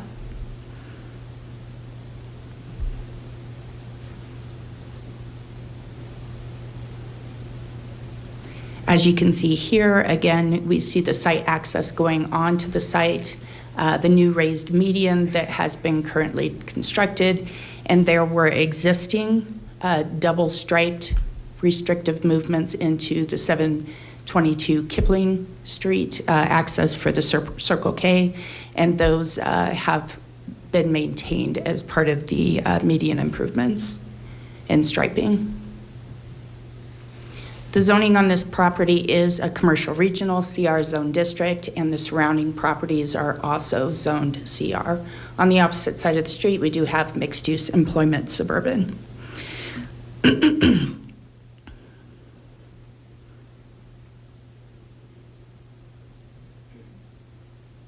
This is the conceptual land use plan. It's really a plan intended to just kind of show a layout that could be feasible on the site, as well as cover various items to meet criteria. As you can see, the indication of the median that was proposed and is now currently constructed, as we do have as-built plans now on that CDOT project. They will have the right in, right out there on Kipling Street, and you can see the proposed access for getting to a full movement off of the 6th Avenue frontage road to the signalized intersection of Kipling and 6th Avenue. The building is located in the center. To the southeast of the site, we have the detention facility, and then we have a plaza space with a walk path and some seating area there directly to the west, and the fueling canopy to the north. The review procedure is to begin with the pre-planning application, followed by a neighborhood meeting that was held on April 11th of this year, followed by a formal application, and then review of that application by staff. Then we have the Planning Commission hearing, which is this evening. The neighborhood meeting, again, was held on April 11th. We did have one attendee who is actually a property owner across the way on the east side of Kipling Street. They attended virtually. The applicant did not receive significant opposition. The question that was there actually had to do with the access to the frontage road and the concern with vehicles coming off the westbound access lane to get onto Kipling Street going northbound, and then possibly wanting to cross those lanes. I don't know what's going on with this, and I apologize. Them wanting to cross those lanes in order to get onto the left-hand turn lane to turn onto the frontage road. And we can follow up a little bit more about traffic conditions and accident reports, et cetera, within that area. The supplemental standards for that fueling station are listed here. Pretty much supplemental standards are in place for any limited or special use. These are extra standards, as these uses need to meet these standards in order to be permitted within a zone district on particular properties. So we have here a check for them needing to meet all the design requirements, which they will need to show within the major site plan. You touched on tree preservation and various other elements. All of those are part of that major site plan review process. Canopy being provided for the fueling islands, as well as the operations from precipitation. They are proposing that. It's also not going to exceed 20 feet in height, as you can see in that conceptual land use plan. The one that has had a lot of topic of discussion already this evening is that the fueling station may not be located within 1,000 feet of another fueling station unless, and the secondary one is traffic conditions such as a raised median prevent clear and simple access to a station on the opposite side of the road. We do have the recent raised median that would prohibit that access, but also in front of 722 Kipling, existing as well as maintained is double striping. I did hear from this group that several people do cross over those lines, and they may do so, but that's actually not a permitted traffic movement. Whether there's an actual raised median there or not, with a fueling station at this location, if you're heading southbound, hopefully we will get fewer people making illegal movements across double striping, as you know, you can't control every person who drives and the motions that they make. We look at it as the physical, actual elements that are in place that should be preventing that clear and simple access. And so we looked at the double striping as well as the acknowledgement that the median would either be built by CDOT, depending on the timing, or it would have to be built by the applicant if they proceeded forward prior to any kind of certificate of occupancy or use of the site as part of public improvements. The question about the 6th Avenue frontage road and that direct access, that was a proposal of the applicant to have a secondary access to be able to get circulation on the site and to get folks out to a full movement access if they chose that they would want to go left-bound. North vehicle access or driving northbound on Kipling Street, yes, if you're not coming off some of those westbounds, most of those folks, even if they're pulling off because they see the Quick Trip sign, they're going to realize pretty quick that it's hard to cross over that many lanes, and they'll see the Circle K in the distance. They can make the option, the Circle K. If you are going northbound, you would have to get into that left queued up turn lane, and you would have to wait at a signalized light. That is a reasonable movement, but truly we do have two separate potential fueling station that's being proposed, the existing one, and they are on clearly opposite sides of the street, and you should not be crossing over that traffic for Kipling. Like I said, yes, if you have a physical median, a lot easier to see, you know it's physically there, but the double stripes actually, by law, should not be being crossed. The potential would be that if you're going southbound, hopefully we would not see some of that illegal movement if it was in place as well. It's not going to stop everything. I've seen people go over medians. So that is kind of a little bit of the background of what actually is out on site and was there previously. The special use permit has review criteria as well. We went over the supplemental standards. Those are the more detailed standards particular to the fueling station in itself as a use. All the dimensional development standards as well as Article 7 design standards, those will be reviewed with the major site plan. We did some cursory reviews, made sure they provided some elevations, and understanding that there is a canopy, the height of that canopy not exceeding that 20 feet with that conceptual land use plan. Consistency with the comprehensive plan is another large one, as well as other citywide plans. So in particular, with this area, we do have a growth area, and it's located to the west, down to Quayle Street, of those solar facilities. This particular area, including the solar field, the hotel, as well as this vacant site, and the furniture store, those are in a future activity area, not meant to be quite as intense as the growth areas, but some place where we're gonna have, you know, the pedestrian access as well as vehicle access. We're at a major intersection of 6th Avenue and Kipling Street, so it is a very vehicle-oriented area to begin with. They will be required to put in the pedestrian access components along the frontage of what they're proposing, including the State Board site, because if they're going to propose to put an access through there, then that is part of their site, whether they own it or not. They will also be keeping the bus stop, and we'll work with RTD through that major site plan process if there's any alterations or keep or improvement that's necessary there. They are proposing as well to put in some EV charging. They're not going with the option of it being their primary fuel source, but it is something that we want to push as staff and as the city through the sustainability plan that we need to be looking at the future for various fueling types. And as it grows, maybe we'll get lucky and they'll need to put in additional, whether it's on this site or any other use that may be there.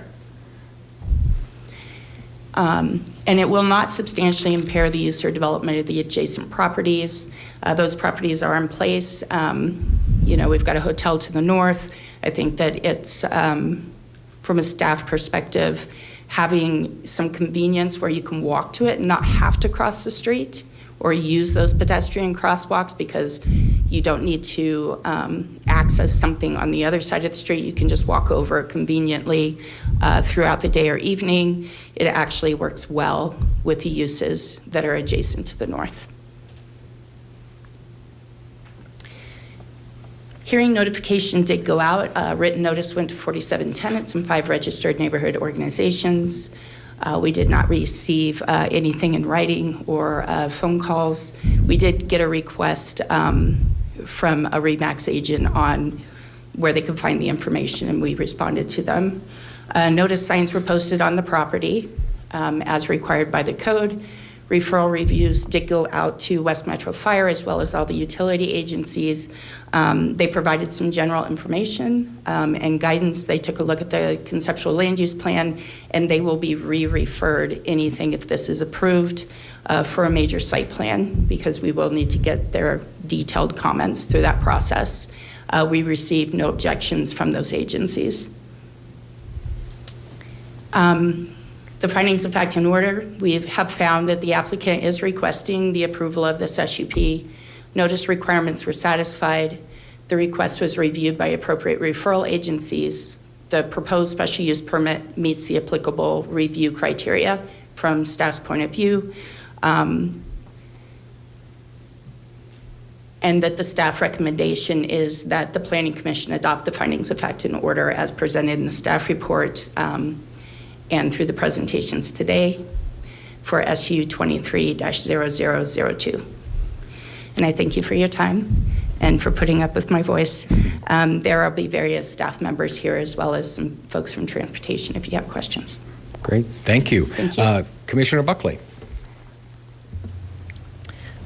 Thank you, Chairman, and thank you, Ms. Mueller, for the presentation and coming out with your voice. We appreciate it.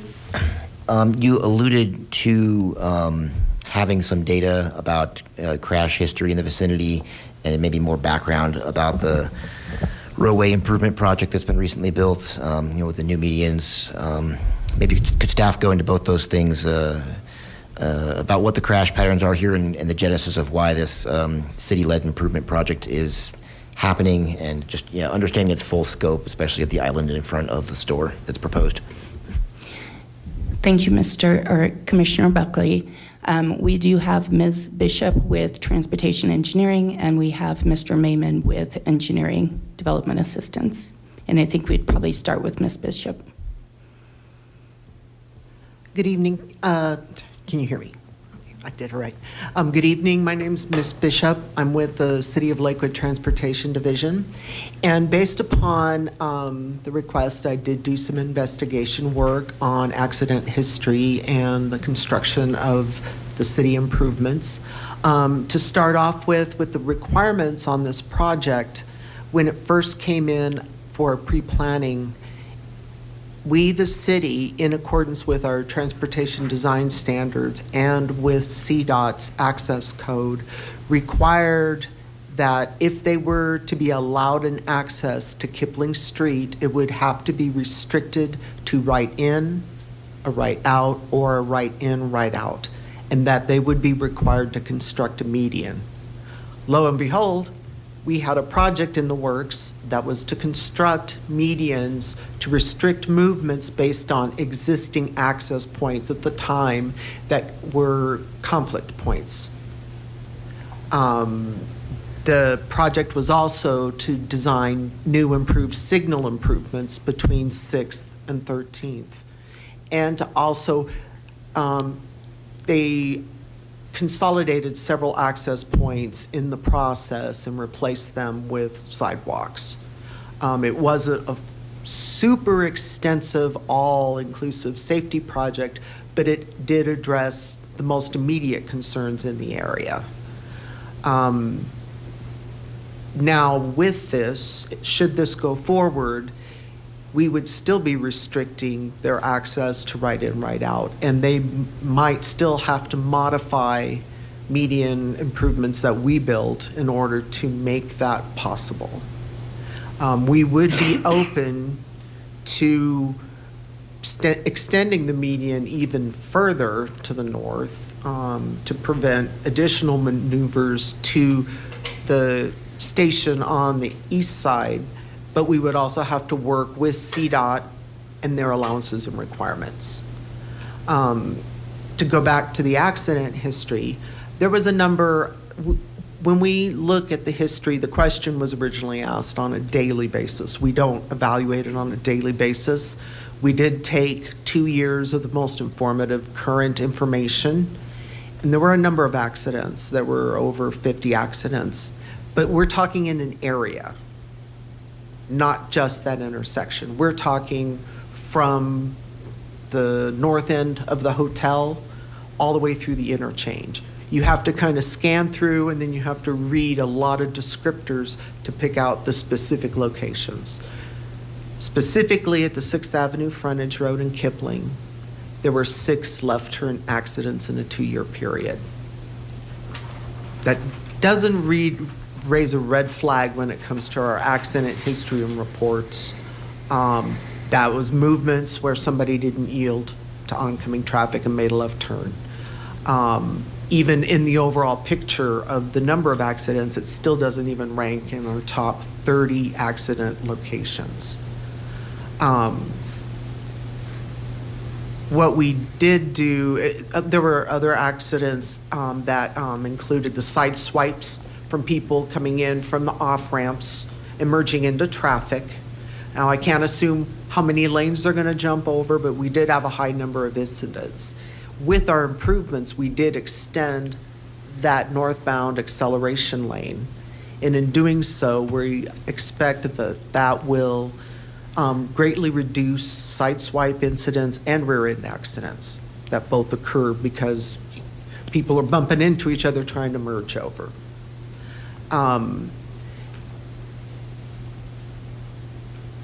The access to the 6th Avenue frontage road may be acceptable. It's not a firm thing with the CDOT. It would have to comply with our spacing and CDOT spacing requirements as well as geometry.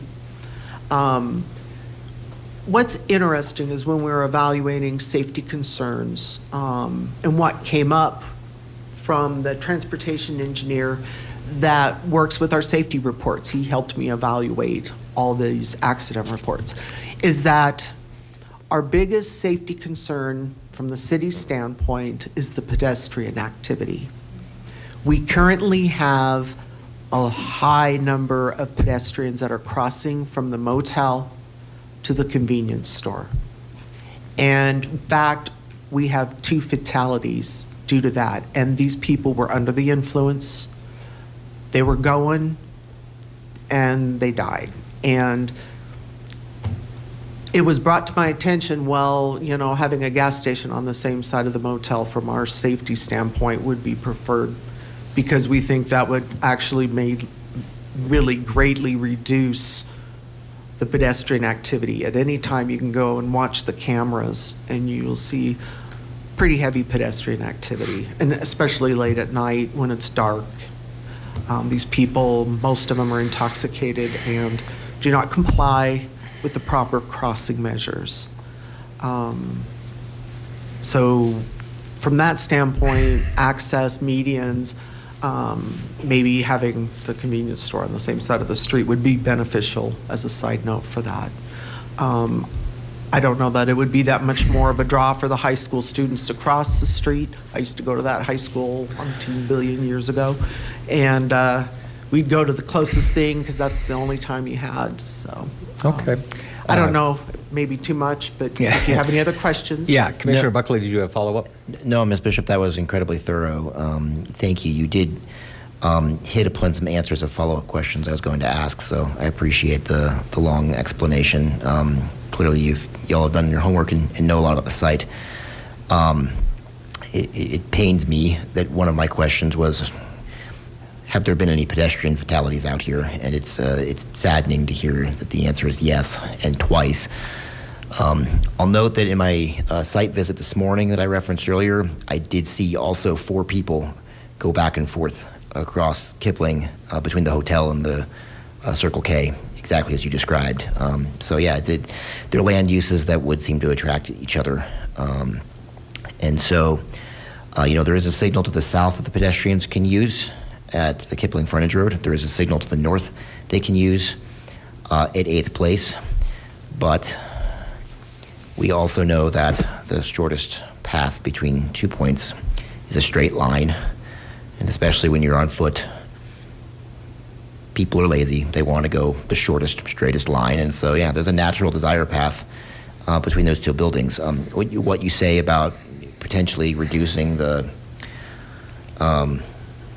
desire for pedestrians to cross to the Circle K if there's another gas station next to them, that did cross my mind this morning too as a possible benefit of this project. And yeah, from a safety perspective, that rings true to me. I do have a follow-up question for you about the access to the Circle K. I understand well that the double yellow stripe means that it is not legal to access there, and that the intent of the road as designed with that double yellow stripe is that people do not make a left into this Circle K if they're coming south on Kipling. And the intent is that they do not make a left out of the Circle K onto Kipling. And that is definitely the proper intent due to the high number of conflict points in this area, the high speed of traffic, a median limiting things to right in, right out. It is safer. There's an overwhelming body of evidence that that's true. And so I know you all are doing the right things with your project. I would say 2 things. From the safety perspective, which I care about most of my day job as a transportation engineer, if it's a pattern that lots of people are making these illegal turning movements, the design's not working. And a design that's not functioning as intended is a design problem. And, the obvious thing to do is to look for what are the design solutions. Just shooting it from my opinion to you, a raised median, a physical median, rather than just paint there, would be a far more effective way at preventing the left turn movements that we don't want. Furthermore, though, I would hesitate to encourage any pedestrians to do this. In fact, pedestrians should not do this, but it happens anyways. If there was a physical median there, it gives pedestrians a place to stop in the middle of crossing the street. It's still not a great place to cross the street, but if they have some physical median to shield them rather than just painting, that's another thing that could also ameliorate the pedestrian safety problem there. And knowing that there's been 2 pedestrian fatalities, I think that increases my conviction that a raised median would be a good idea for a safety improvement.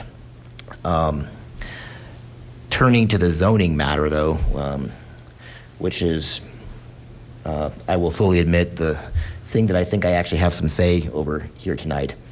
I'm still reading the code that the traffic conditions, the requirement for the exception to the 1,000-foot rule is that, traffic conditions have to prevent clear and simple access to a station on the opposite side of the road. And this is talking about, the subject of our zoning tonight, the Quick Trip. And so the station on the opposite side of the road is the Circle K. And so the traffic conditions must prevent the access there. As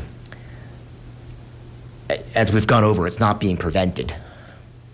And so I guess the question the commission is left to grapple with is something that is illegal possibly clear and simple? Drivers seem to think that it's possible and they're doing it. Is it the clearest and simplest it can be? No, because the striping tells you can't. But I don't know. So again, I will suggest the idea that I asked earlier of the applicants when it was their turn for questions. For all the reasons I just laid out, would staff be agreeable to a raised physical median in front of the Circle K? Or are there any reasons from your perspective why that may not be desirable or may not be feasible? Staff would be amenable, but we would, again, have to consult with CDOT. I was not a part of the design process for that project. Typically, if we want to put in median, we do so. We've restricted the movement now also at 8th Avenue. But I can do some work, see if I can find some more background information. But yes, I think if we can work with CDOT, there may be something that they can build to restrict the movement. Okay, and thank you, Ms. Bishop. And a question for Ms. Mueller. Can we put a restriction on granting the special use permit that such a median in front of the Circle K must be built at the Quick Trip applicant's expense? Commissioner Buckley, I'd like to actually address that because I would like to ask you a question as well. So your question about, yes, you can condition the approval to require the median in front of the Circle K. That's under the purview of the commission. My question to you is, in creating that condition, do you still meet the intent of the criteria? So the criteria is it needs to be there, and if that's what you're saying, the condition, I'm not sure I would recommend that. Yeah. So our conversation's getting a little squishier, which, as you know, I don't like. Let's stay on point, and unless you had anything else, Commissioner Peters has been waiting quite some time. But go ahead, Commissioner Peters. Thank you. I was just curious, in the traffic analysis, is it anticipated that additional traffic would come from the freeway and enter in to this area as a result? I'd like for the applicant to respond regarding their own report. All right, we'll call you back for that. So I think I want to interpret this correctly. It's the off-ramp, the westbound off-ramp, and then the weave condition to make a left at the frontage road, so the off-ramp to the frontage road. Technically, it's going into an illegal movement again because that solid white line on that off-ramp acceleration lane extends beyond the entrance of the solid white line for the left turn. That's not to say someone couldn't do it. It's a very short distance to do that. Extending that solid white line even further would prohibit that. Thank you. Basically, if you get off on that ramp, you're probably going to go to the Circle K on the northbound side. Even if they see the other option would be to merge, continue, go up, make a U-turn, or maybe even go into the motel, turn back out. I think once people are going northbound, southbound, they have an option each way. That's what they're going to go for. But legally, he's correct. It's not a real legal movement to do that merge.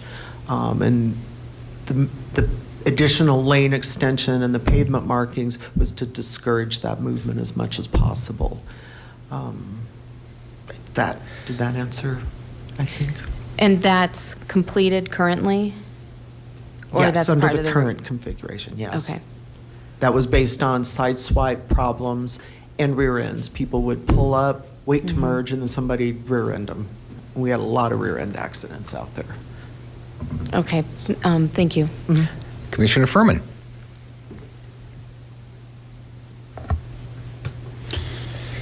Thanks. Well, I did want to say one thing, which is I do drive this and jog this area quite often. I am shocked. I would say I drive it probably 5 nights a week, late at night, and I would say at least once a week someone crosses in all black at somewhere around midnight, back and forth from that hotel. And I think it probably stems a little bit from that crossing light to the north is obviously for the street. If you're at that hotel, you're probably not aware of it. You're probably not thinking about it. Setting that aside for a second, because it's not really germane. The one thing that, I kept reading this again and again, and I'm stating this even though it's actually somewhat of a question, which is the way it's written is the traffic conditions. And maybe I'm misunderstanding the nomenclature within traffic engineering, but it strikes me that it says traffic conditions, not traffic markings, roadway structures, any of that. It's saying the traffic conditions prevent. And so it feels like it's, even though it goes on to say, such as a raised median, which is itself one thing, the thing that strikes me about this is it seems to itself be a bit loose and not necessarily talking about this. So it seems to me the intent probably wasn't meant to be merely legal prevention or roadway structure, but the conditions. And so I wonder if we are going too far down the road as we sit here and look for legal preventions or actual physical preventions, when perhaps the intent was, is the traffic condition such that, or are the traffic conditions such that it prevents, like a busy road, any number of things that would be considered a traffic condition versus a marking. So I've gone back and forth with this, but I'm inclined to believe that you could interpret it such that traffic conditions prevent clear and simple access. Commissioner Kettner. I guess I have a few questions. To that point, though, I read it also again. It says clear and simple access. It doesn't say clear and simple access from every single direction. And having been on the commission at the time that we did this, again, that was the absolutely bare minimum, and we were told very clearly, and the reason was, and again, we're talking about it later tonight as a request from council, that we're seeing so many of these in such an area. I mean, if I'm driving south on Kipling, so what if I can't turn left into the Circle K? I just passed 3 at the corner of Colfax and Kipling. And after saying that in this tone, Ms. Mueller, this is going to sound probably sarcastic, and I actually mean it as a serious question. In a 1.5 mile radius, how many fueling stations should we have?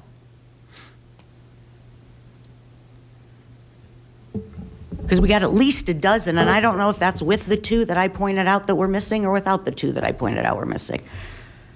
Ms. Mueller. Thank you, Commissioner Kettner. I'm not an expert on the number of fueling stations that should be within a proximity, but you would be correct. There are about 12, and I think they range on the conceptual land use plan to show out the furthest one to be about 1.6. We just wanted to make sure that we kind of give a visual of what's happening in the area when we talk about a land use that has supplemental standards. Yeah, not just supplemental standards, but a special use. And as the Ward 1 Planning Commissioner here, I would like to mention again, this is in Ward 1.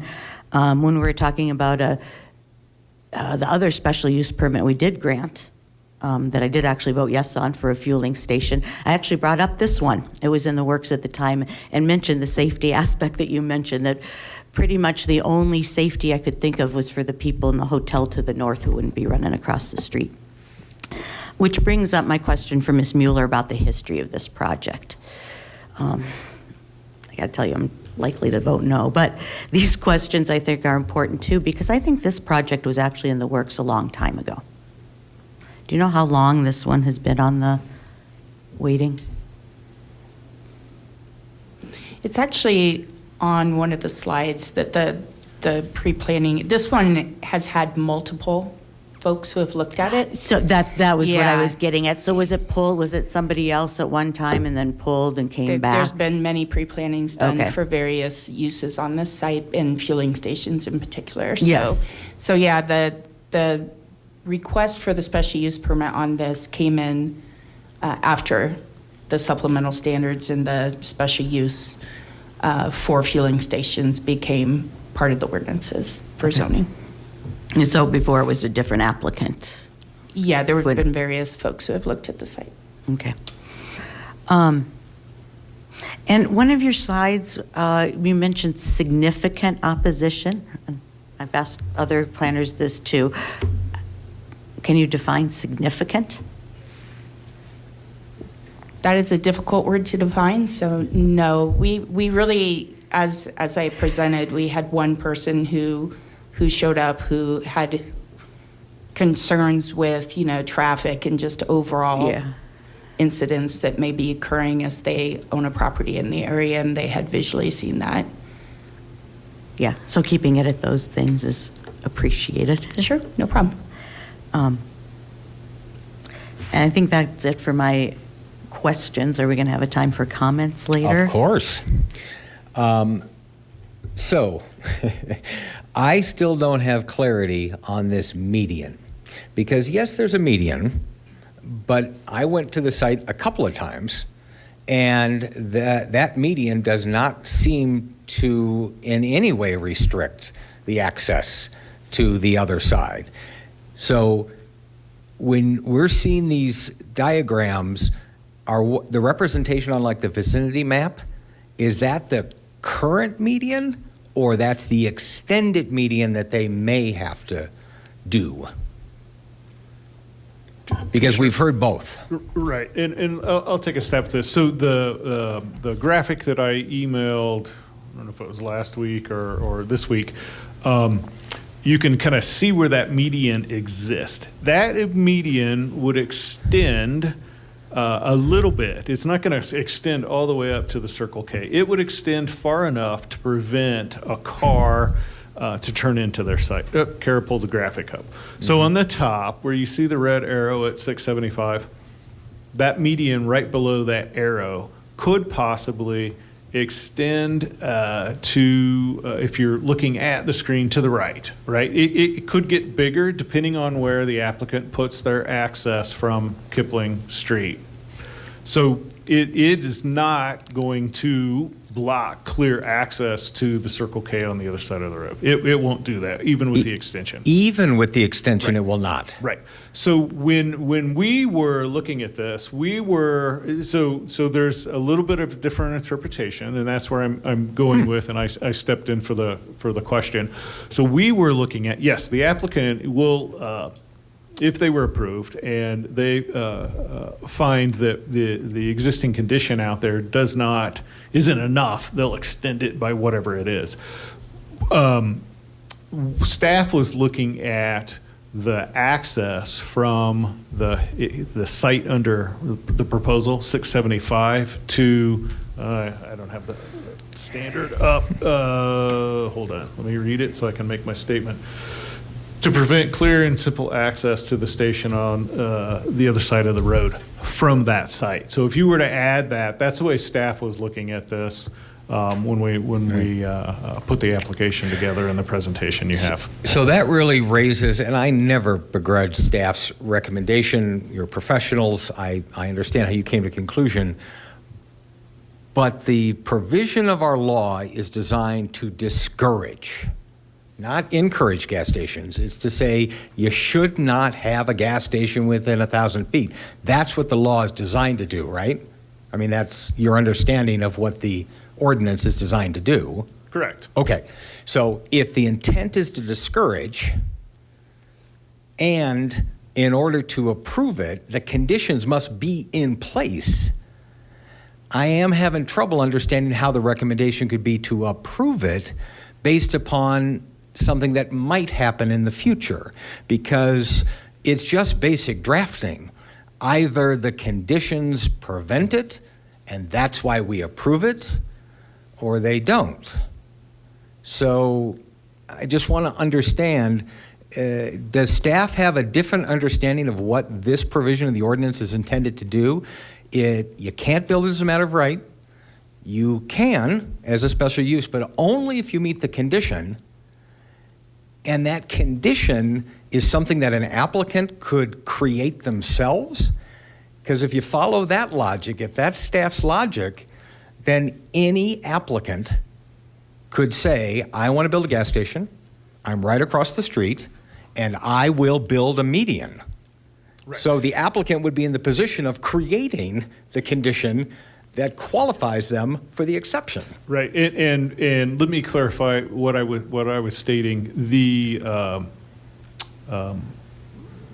Creating the median in front of Circle K, no. If that's the interpretation that the Planning Commission will take this evening, staff will definitely make sure that there's a median roadway between the two properties all the way. We were looking at the site itself, and the median prevents access from the site to the other side of the street. So that would be a different interpretation, and I won't beat around the bush. That was staff's interpretation. Sure. The median extension is, and again, if we want to go so far as to they're creating a new condition, it is.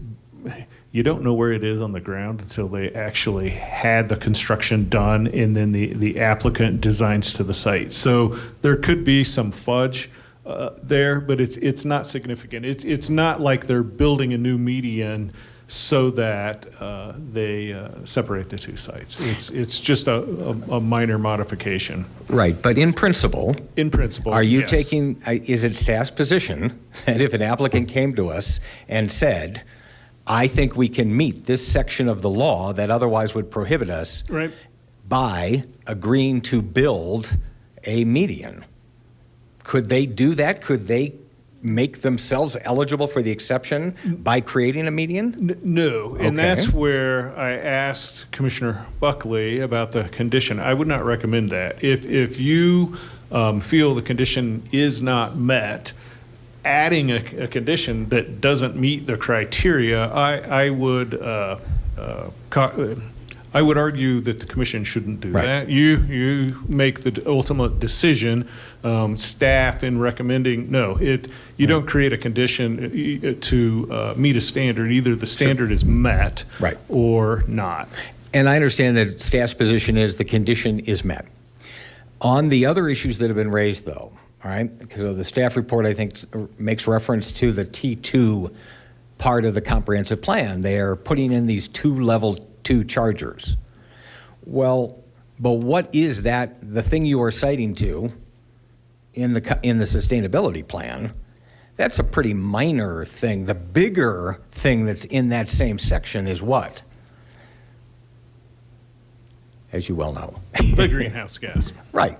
So I guess I was curious why that wasn't something that staff raised. If 2 level 2 chargers speaks to the comprehensive plan, why doesn't the discouraging increased greenhouse gases from that same section speak to the proposal?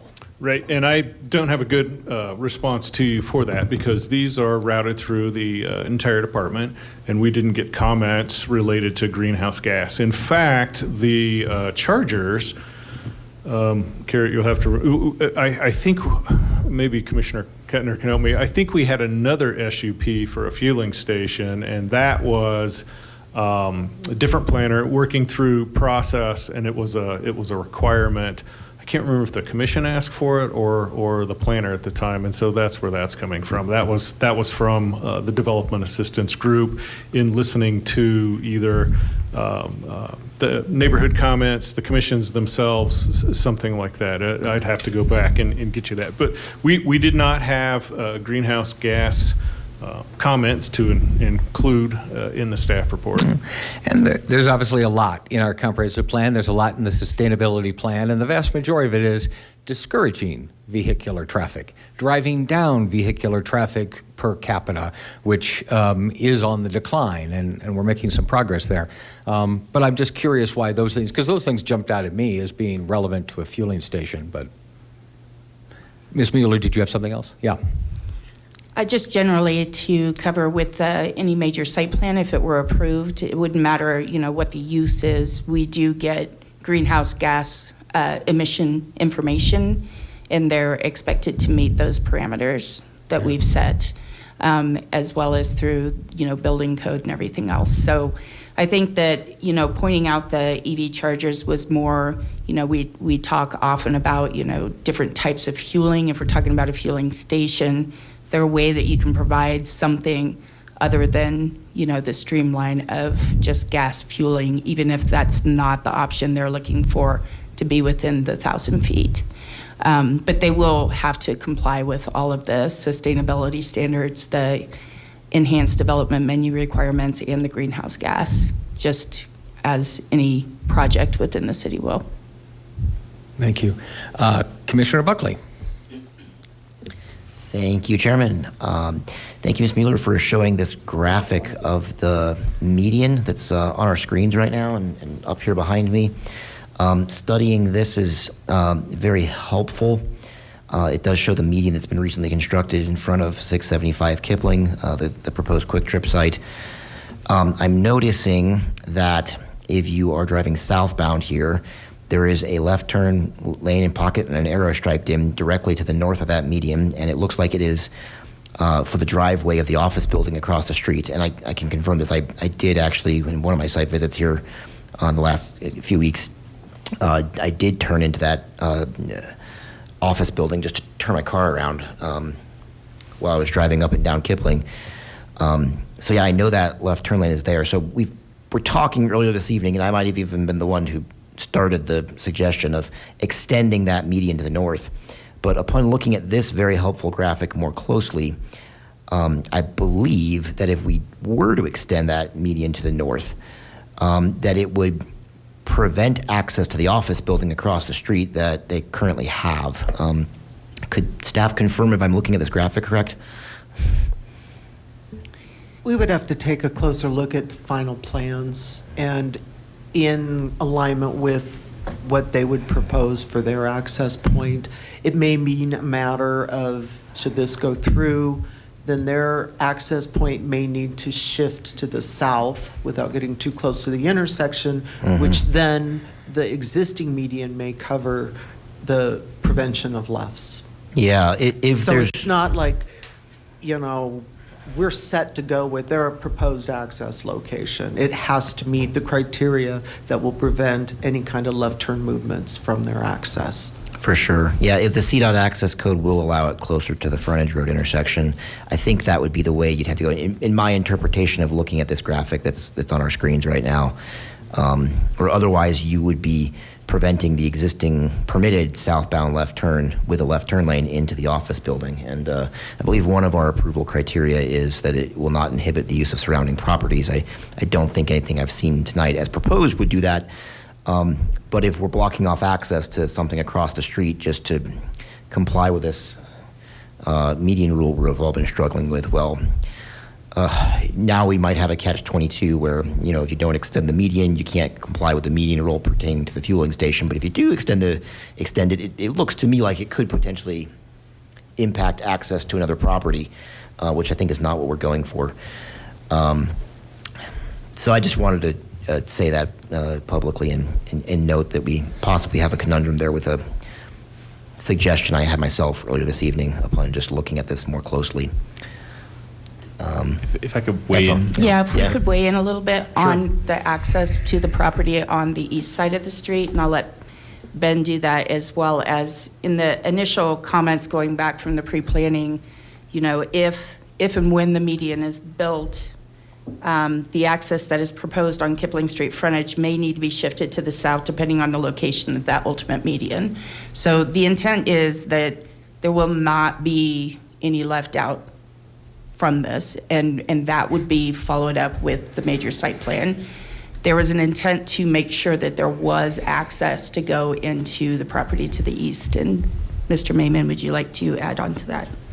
Yeah, good evening, Commission. My name is Ben Mayman. I'm an engineer with the City Public Works Department. And so that's definitely something that we'd be concerned about is how those access points lay out. We want to make sure we're not taking away access to anybody else along that frontage. With that being said, there's certainly ways to design that access or that median to be able to accommodate the left turn into the office building and restrict the left turns out or into this site. I mean, you can see even on that graphic there, the layout of the striping that's just north of there kind of indicates that three-quarter movement that would occur at that kind of an intersection anyway. So that there are ways to design that to be able to accommodate both the access to the east and the restriction to the west. Okay. Thank you. I want to clarify a different matter, or something that Mr. Rice said earlier. Did I understand you correctly, Mr. Rice, that your interpretation of this exception is, about clear and simple access is access from the proposed fueling station to the fueling station that exists within 1,000 feet? Correct. Okay. If we had looked at this from the station across the street, it wouldn't be before you this evening, because it clearly doesn't change access as you read it through the opposite side of the road. Right. So I did not interpret the code that way, and I guess I'm asking why staff would interpret it that way. It seems not a very practical interpretation for me. How often does someone deliberately travel from one gas station to another gas station across the street? The more likely scenario is someone's traveling on 6th Avenue or on Kipling, and they want to go to a gas station. And so I was interpreting it as access to the other gas station and from Kipling, the street that they're both on. Right. Like, just the existing staff interpretation to me is just illogical. No one would do that. Yeah, and I don't have an argument for it. That was the interpretation we made. This was this is our first SUP for fueling stations under the new criteria. So we weren't sure how to actually apply the standards. Paul, can I weigh in on that? Second, sorry. Sure, I'd love to. Can I weigh in on that as well? Certainly. So I think part of the piece of that becomes trickier when we're talking about interpretation is the phrase is clear and simple, right? How do we define what a simple access into a property is? Because I think we certainly did look at the access for that existing fueling station, and an unprotected left that's technically restricted by striping across the arterial roadway that's also a state highway is part of that interpretation. Is that is not a simple movement, especially during higher traffic periods. That can become a dangerous movement. Having a fueling station on the opposite side of the street reduces the potential for those movements to occur. I think the other piece of the clear and simple access is the pedestrian piece of that, which we did look at as well. That the most concerning piece, the most concerning kind of traffic condition that exists out there is pedestrians crossing unsafely at those locations, which we also believe that having another fueling station on the same side of the road gives options that reduces the potential for those traffic conditions to become safety issues and continue to be problematic. So I think the interpretation that staff came up with was related to how do we, what is this really a clear and simple? Do traffic conditions prevent clear and simple access? And I think based on those conditions, that was the interpretation that we came up with. Yeah, thank you, Mr. Mayman. Yeah, I think the most convincing argument I've heard right now is what you just articulated, that if it's unsafe, then it's not simple. And yeah, I definitely saw safety issues out there. They are obvious, from pedestrian safety and from a motorist safety. And again, I'll just kind of double down on what I said earlier. The intent of the design is clearly that you can't turn left or right into that existing Circle K gas station. But the way that drivers in the real world are using it is not meeting the intent of the designers. Right. Commissioner Kentner. Thank you. Sort of fits into what my question was, because the pedestrians are not crossing the street to go get gas. They're using the convenience store. And tonight, though, I just want to clarify if we're only approving the fueling station portion of this. Is that correct? Correct. If there were a way to do a business model for the convenience store, restaurant, and retail portion of it, that is not under our control, and that would be a use by right? Yes, that'd be considered retail. Okay. So keeping that in mind, it helps me alleviate the pedestrian sort of concern, because we're not deciding to eliminate that as a potential use for those people, if that helps at all. I had thought of that. We're starting to drift into our discussion, which I'd rather do once we have a motion up, but that's fine. Anything else that you had as questions? The question was about the fuel station and Okay. convenience store, that we are only Right. making the decision on the fueling station portion of it, just to clarify that. Great. Commissioner O'Neill. Thank you, Chair. This question is for Ms. Mueller. When the document went out or the package went out for referral, did all departments and agencies respond with no comment at this time, or was there just no comment? Because that's what came up at the last special use. So it was referred out, and there's actual chart in the staff report. We only got responses from West Metro, Lakewood Sewer Utility, and some other internals, but it did go out to several agencies, so some just did not respond. It's not uncommon in my time as a planner that when we look at certain things like rezonings or that don't have a lot of detail as far as engineering and other items that we don't necessarily get responses, they'll get referred back out if this were approved or any kind of other use that was a major site plan. And we'll typically get those responses or expect that the applicant provide that they're okay with what's being shown as far as the detail. Did all internal departments respond with at least no comment at this time, or just no response? For the most part, we hear from folks because we speak with them. They show up in our group meetings to go over new cases. So they don't comment on the document necessarily? Not necessarily all of them. I think that would probably be a good idea just for record purposes, to have folks write no comment at this time if they don't have it, or write their comments on the document rather than it be a word of mouth thing, because it's difficult to hold that to any account if we don't have that information, I think. Well, we do get responses from various departments. Sure. Yeah. Right. I'm saying even conversations, it would be good to add to the document rather than it being a meeting that you held, if you know what I mean. Does that make sense? Sure. Okay, thanks. Commissioner Buckley? I thought of another question for the applicant. I understand that you wish to build a fueling station. If the commission were to deny you the special use permit for a fueling station, does Quick Trip have any interest in building a standalone convenience store with your use by right? Thank you for the question. At this time, we do not, unfortunately, that financials of that do not work. All right, that answers my question. Thank you. Are there any final questions of staff? All right, I would suggest, I appreciate that very much. I will just note that I do not believe we have anyone who signed up for public comments on this. And I do not believe there was a comment on Lakewood Speaks on this particular one, maybe on the legislative matter after this. So with that, we'll close the public comment and applicant and staff reports and go to discussion and potential motion.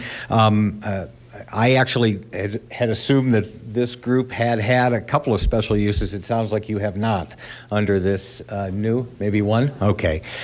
So my suggestion, and it's just a suggestion, as it always is, is that we entertain a motion.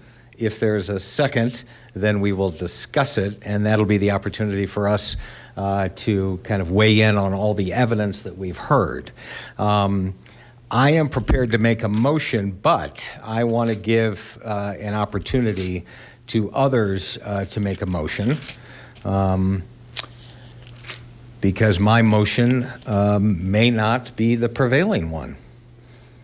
So, is there a motion from any member of the commission? Mr. Buckley, Commissioner Buckley.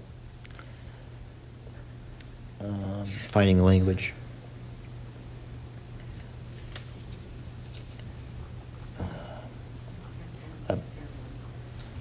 I'm sorry. Yes. Yeah. Mine is different. I move that the Planning Commission approve the findings and facts of order, approve the findings of facts of order for case number SU 23-002 and approve the special use permit. For a fueling station at 675 Kipling Street. Yes. Is there a second?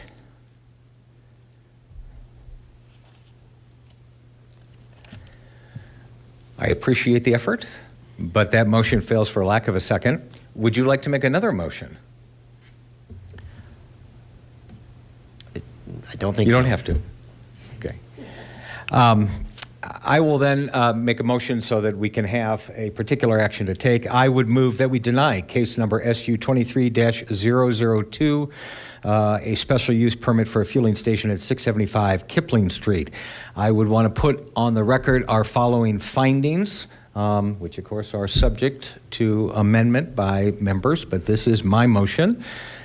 We find that this is located in a CR district. Secondly, that fueling stations are not permitted as a matter of right in that district. Third, they may be approved as a special use if consistent with the comprehensive plan, supplemental standards, and use requirements. We find that it does not meet the supplemental standards of 17.4.3.1 sub M sub 3 of the Lakewood zoning ordinance because we find that the traffic condition requirement has not been met, both because of the required conditions to permit use of the exception do not currently exist, but also that there are multiple ways to access this site even if a median were extended in the future. And further, we find that the proposal is inconsistent with the comprehensive plan goal S-AQ2 sub B. It also is inconsistent with the Lakewood Move section of the comprehensive plan to promote mass transit, and it is inconsistent with the sustainability plan T2 standard, which relates to the reduction in greenhouse gas emissions. And therefore, the application is denied. Is there a second? I'll second. Commissioner Kentner seconds, and we now open it for discussion. Commissioner Buckley. Can I make I'm going to make a motion to amend your motion to strike the language about not meeting the greenhouse gas criteria. My reason for making this motion is not because I think that, vehicles that burn gasoline are not. Let's first see if there's a second to your motion. Right. So you're asking to strike the reference in the motion to greenhouse gas emissions. Is there a second? Correct. Second. Commissioner Kentner seconds. Go ahead and give us your explanation. All right. Obviously, vehicles that use gasoline burn greenhouse gases. Even electric cars have greenhouse gas emissions, from their fuel source, albeit significantly less. My concern with including that as a specific rationale for denying this particular case is someone pointing to that as a future precedent. What's the limiting principle of using that? I think any specific development is always going to have greenhouse gas emissions. Doing any sort of construction is going to have greenhouse gas emissions. There is an argument you can make with a straight face that the best way to absolutely minimize any greenhouse gas emissions ever happening again in Lakewood is to ban the construction of everything. And I think that we would all agree that that's entirely infeasible. I think we need to be looking at things from a systematic perspective. And a holistic level bigger than an individual project when we're talking about things like greenhouse gas emissions. And yes, it's appropriate to ask if an individual project can fit into that systematic way of thinking about it, but to look at it project by project for minimizing greenhouse gas emissions, we'll never build anything again. And I think that's clearly untenable. So what I would propose as a framework of looking at this is this project going to increase vehicle miles traveled? I think it's appropriate to look at developments in general that come before this body in a systematic framework of does it increase or decrease vehicle miles traveled. In my past professional career, I believe I've seen a body of evidence, and I think certainly the applicants in some of their comments tonight alluded to the fact that they're putting this gas station here, or they want to put it here, because there's a lot of traffic here, and that traffic will find it easy and convenient to use their fueling station. It doesn't really increase vehicle miles traveled. It doesn't really increase the volume of vehicles on a road. Overall traffic volumes are not usually impacted by gas stations. Unlike many other land uses, they are not traffic attractors in and of themselves. They just kind of vacuum up existing traffic that happens to be there anyways, who wants to use the business. So I would say that from that systematic framework, it's not encouraging additional vehicle miles traveled. So I would go on to say that it's not violating that part of our criteria in the comprehensive plan where we want to reduce greenhouse gas emissions by reducing vehicle miles traveled. So for all those reasons, I don't agree with that part of your motion. Okay. Commissioner Kettner. Thank you. I agree and seconded that. I was wondering if Commissioner Buckley might be amenable to add in taking about, or perhaps maybe you could clarify, I wasn't real comfortable with the part about affecting mass transportation. There's already a bus stop there. The bus stop was going to stay. Although I agree, being against, I would like to deny this permit. I don't see that it really takes away from mass transportation. If that's a motion, I second it. So, these rules aren't all that complicated. Are you making a motion to amend his motion, or are you not? I would like to make a motion to amend Commissioner Buckley's motion to add striking the reference to the mass transportation section of the comprehensive plan. And Commissioner Buckley seconds that? Yes, I do. So now the motion that we are discussing is whether or not to delete references in the findings to the inconsistency of this application to two elements of the comprehensive plan, which is one, to decrease greenhouse gas emissions, and two is to promote mass transit, and you would like those removed. I will speak to that. Oh, I'm sorry, Mr. Furman. It looks like Buckley, but I think you're Furman. Please. Last time I checked.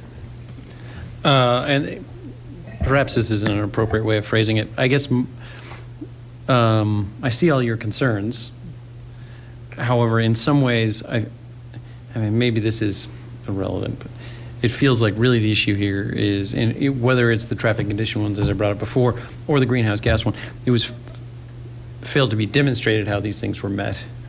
I guess I don't inherently know that this fails to meet those concerns, but it was failed to be demonstrated. But and so I don't know. There's some way to, because if I think you could make some of the arguments about the traffic conditions. There's a lot of things that could be done. We just haven't seen any of that. I mean, that is what prevents me from voting yes on it in principle.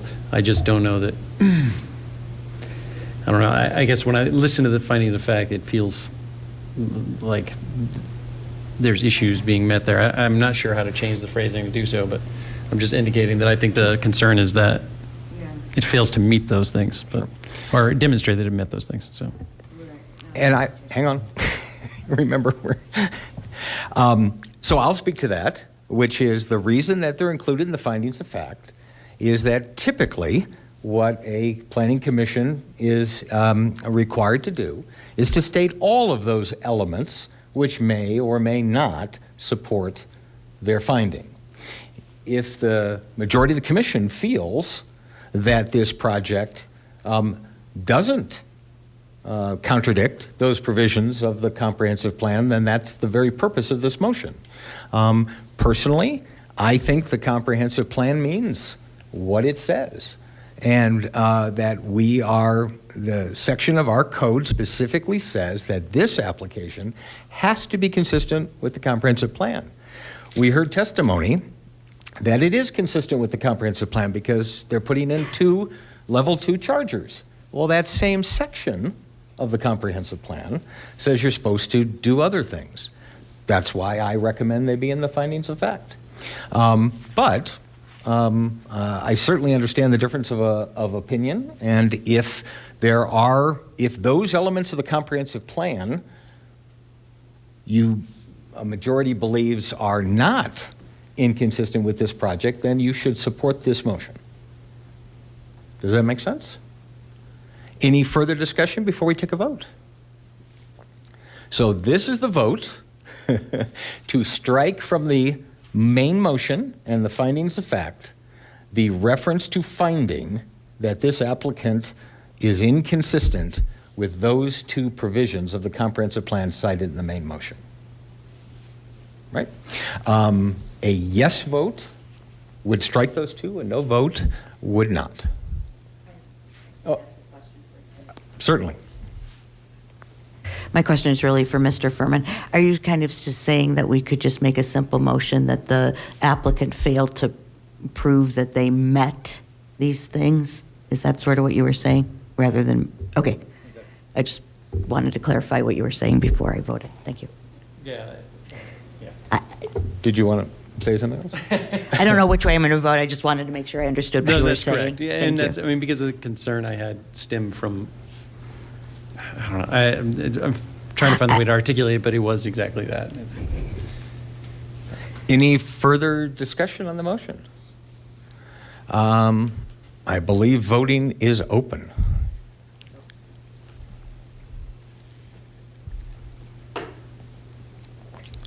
So that motion passes, no, I'm sorry, that motion is 3-3.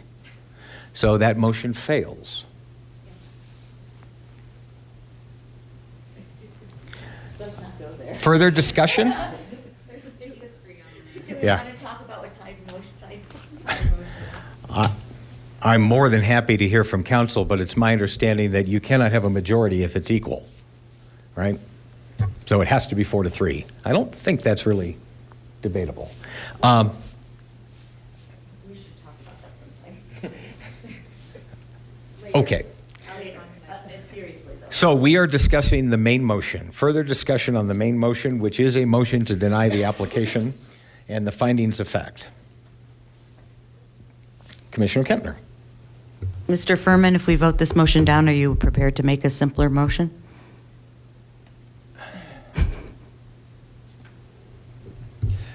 I am. I have to think about the wording. God. Just a moment.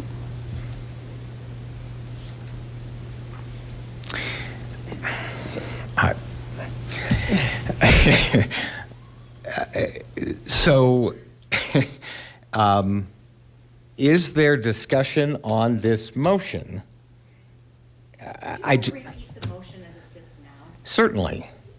The motion is a pretty typical one for planning commissions. It is a motion to deny case number SU 23-002, a special use for a permit on the fueling station at 675 Kipling Street. The findings by the Planning Commission on this motion are that the project is in a CR district, that fueling stations are not permitted as a matter of right, that fueling stations may be approved if a special use is consistent with the comprehensive plan, supplemental standards, and all other provisions of the zoning ordinance. We find that it does not meet the supplemental standards of 17.4.3.1 M3 of the Lakewood zoning ordinance because we find that the traffic condition, which is a requirement, is not met in this case.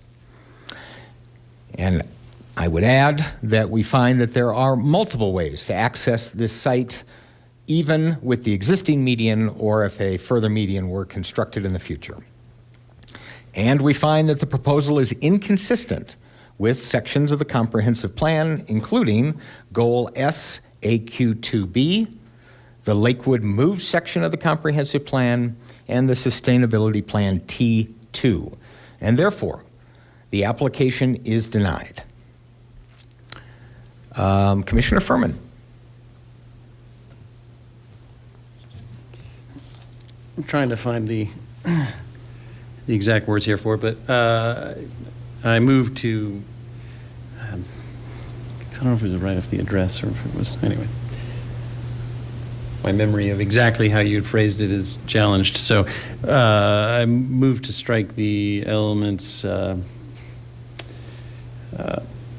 from the, essentially I'm moving to strike the elements that are in reference to the mass transit and greenhouse gas emissions, replacing them with a statement failed to find that it met the requirements, or failed to demonstrate that it met the requirements of those provisions, something along those lines. So, It is substantially similar to the motion that was just done, but is there a second on that motion? I'll second. Commissioner Buckley seconds. Discussion on that motion. Commissioner O'Neill? No? Commissioner O'Neill? So, first of all, I think that at the end of the day, we're striking this and the greenhouse, or we're denying this. At the greenhouse gas emissions piece, I think we should be talking about greenhouse gas emissions on every project and what their impacts are as we grow as a city. And I just think that is not the same. We're talking about a fueling station with tanks in the ground and opportunity for seepage. I know that there's prophylactic measures being taken for that and that it's much better technology than historically, but I think that this is sort of an assault to the environment in a way that building other things is not. So for that reason, I'm having trouble wanting to strike the greenhouse gas emissions piece. However, if we want to reword it, Commissioner Kolkmeyer, when you started to list the reasons why, you said we find in fact that it did not, or that something about in fact. And I wrote, we find that it did not demonstrate instead of in fact. And I think everything could remain the same because it didn't demonstrate any of those things unless those other pieces are needed, struck by others. To me, it's inconsequential. Okay. Thank you. And I would say that I will support this amendment because I think it has the same legal effect that I was going to. It's a finding that it is not consistent with, is your language. Mine said it was inconsistent. But if the commission is more comfortable with not consistent with, I was trying to say it doesn't demonstrate that it's consistent with, or and the reason for that is I hesitate to say that we know. I know that I should be raising my hand. I'm sorry, but I hesitate to say that we know that it is inconsistent with. Okay. All right. So, if there's not further discussion, we're now voting on a rewording of the main motion to find that the applicant, to say that the evidence has not demonstrated that the application is consistent with the comprehensive plan sections referenced in the main motion. Is that the understanding of the commission? I accept that, yeah. All right. Wait. Yes, Commissioner Peters. This is an amendment, or this is the change, this is an amendment to the original? And Yeah. then we vote on the original. Right. The amendment if it passes. Commissioner Peters, your mic's off. The question was, this is just the amendment, Mm-hmm. and if this passes, then it will be the original motion with the amendment. Yes. Thank you. We'll open the voting.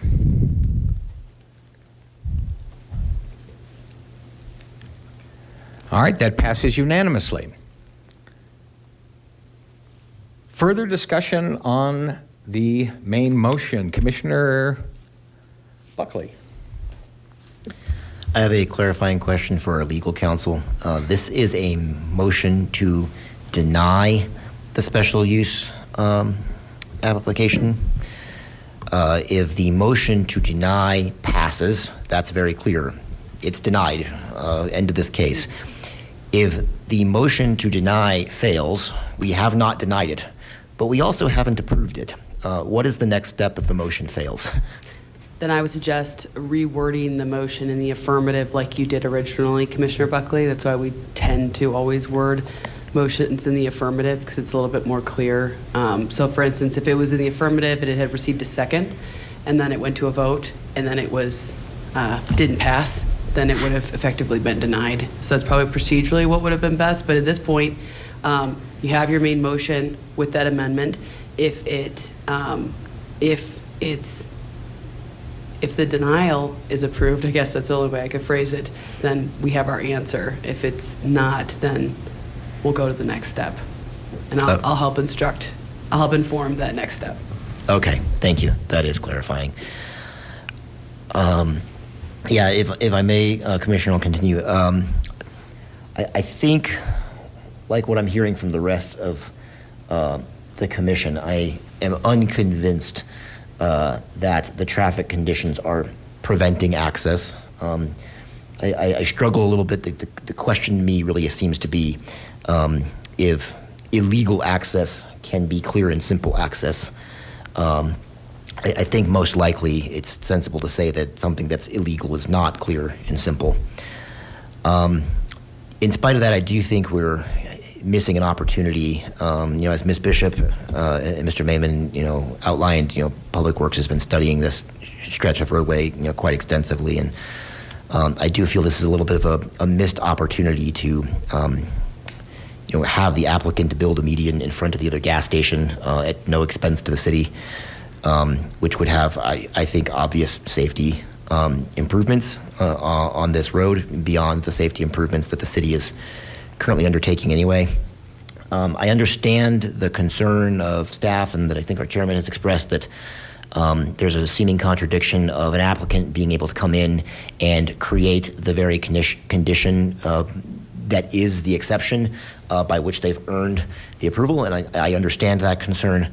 I think I would respond to that by saying that this is an open public hearing in a quasi-judicial forum. It is a special use permit. We're under no obligation to grant a special use permit.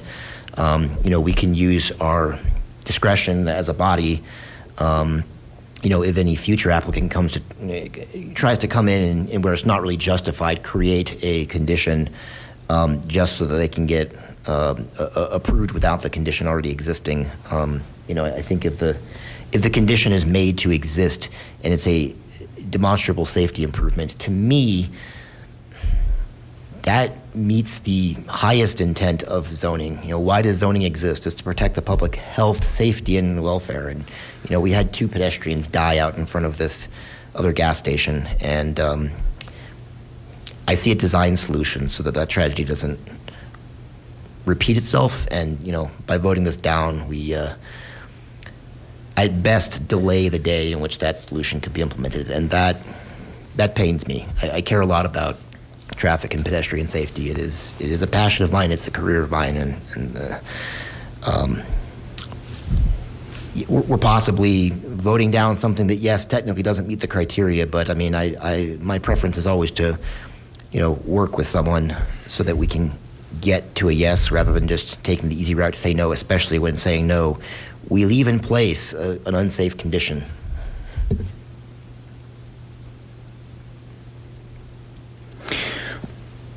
Well, Commissioner Buckley, I would be surprised if anyone disagrees with the philosophical goal. I think we are constrained by what our particular mission is, which is to apply very specific language.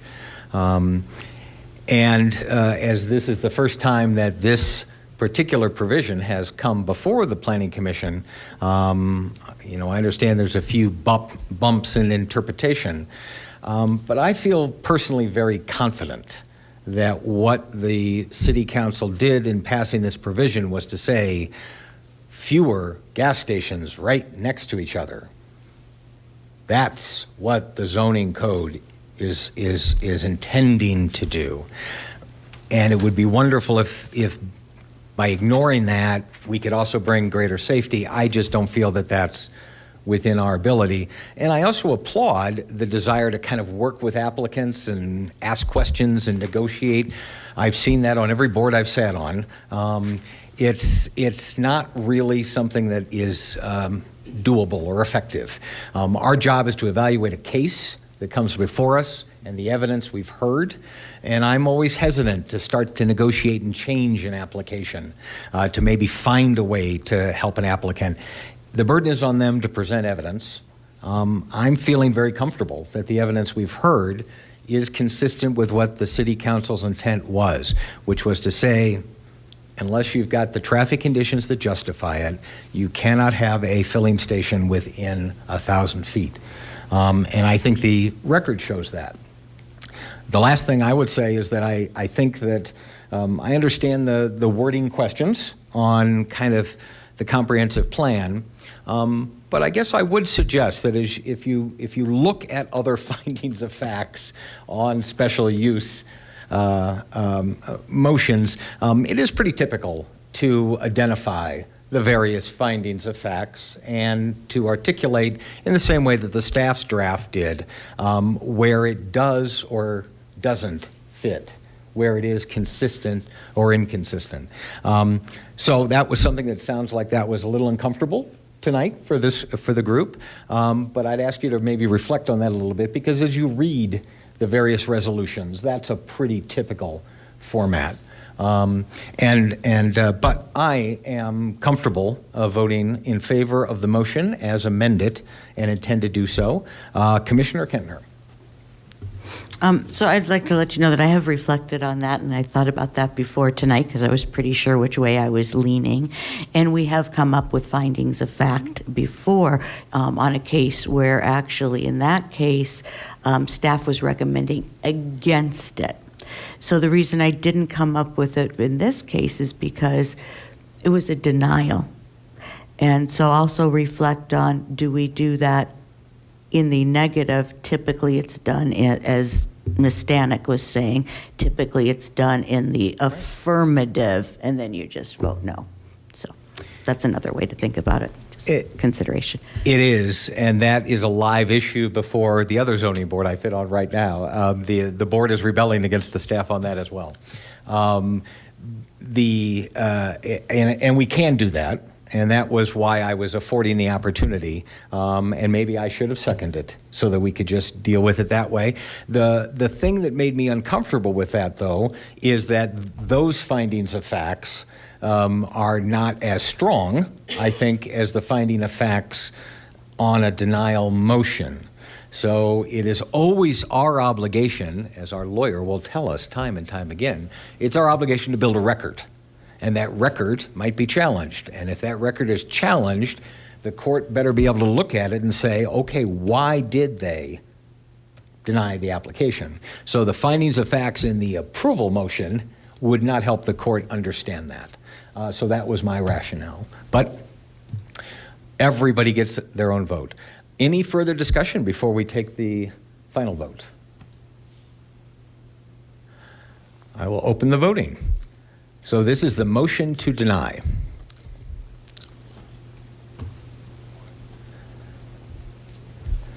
And that motion passes 5-1. And the applicant certainly understands that this is not an indictment in any way, shape, or form of the great work that the company does as a great corporate citizen. We are constrained by a provision of the zoning code that was meant to apply to this circumstance in the view. But feel free to talk to staff for any further steps that you might take on this particular application. With Commissioner Buckley? I think this has to do with the seating confusion tonight. The machine up there said that Commissioner Furman voted no and that I voted yes. I just want the record to reflect that I voted no, and I think Commissioner Furman voted yes. I was surprised. Okay. Based on your comments. Mr. Rice, to that end, in the minutes, every time we've recorded a vote, if there was a difference between Commissioner Buckley and Commissioner Furman, please reverse them. I'll note those. Okay. Thank you. That was a thorough airing of that particular application. And now we move on to item 5. And item 5 is other legislative matters. And yes, Commissioners, we have been sent another provision requesting our recommendations from City Council. This was approved by City Council, and the first thing I'll say is this was sent to us in a different way. This was a formal motion before City Council. It was voted on and approved unanimously. The two that we had previously worked on had been sent to us by consensus. I think this is a more formal process. It's my understanding the City Council intends to do that regularly now, and I think that provides more accountability in terms of that. But what has been sent to us, and I hope everyone's had a chance to read it, but it was authored by Councilor LaBerre. I will read it into the record. I would like the City Council to act by submitting a formal request to the Planning Commission for them to review our special use permitting requirements for car washes and gas stations. They should be considering recommending an expansion of such requirement where they do not exist, as they do not exist in various zone districts. The Commission should also review and consider additional requirements that contemplate the health and environmental impacts of fuel stations and car washes, and contemplate the increased use of electric vehicles, such as electric charging station requirements or other areas the Commission sees fit. So that's the request that's come to us. Now we have to figure out how to grapple with this.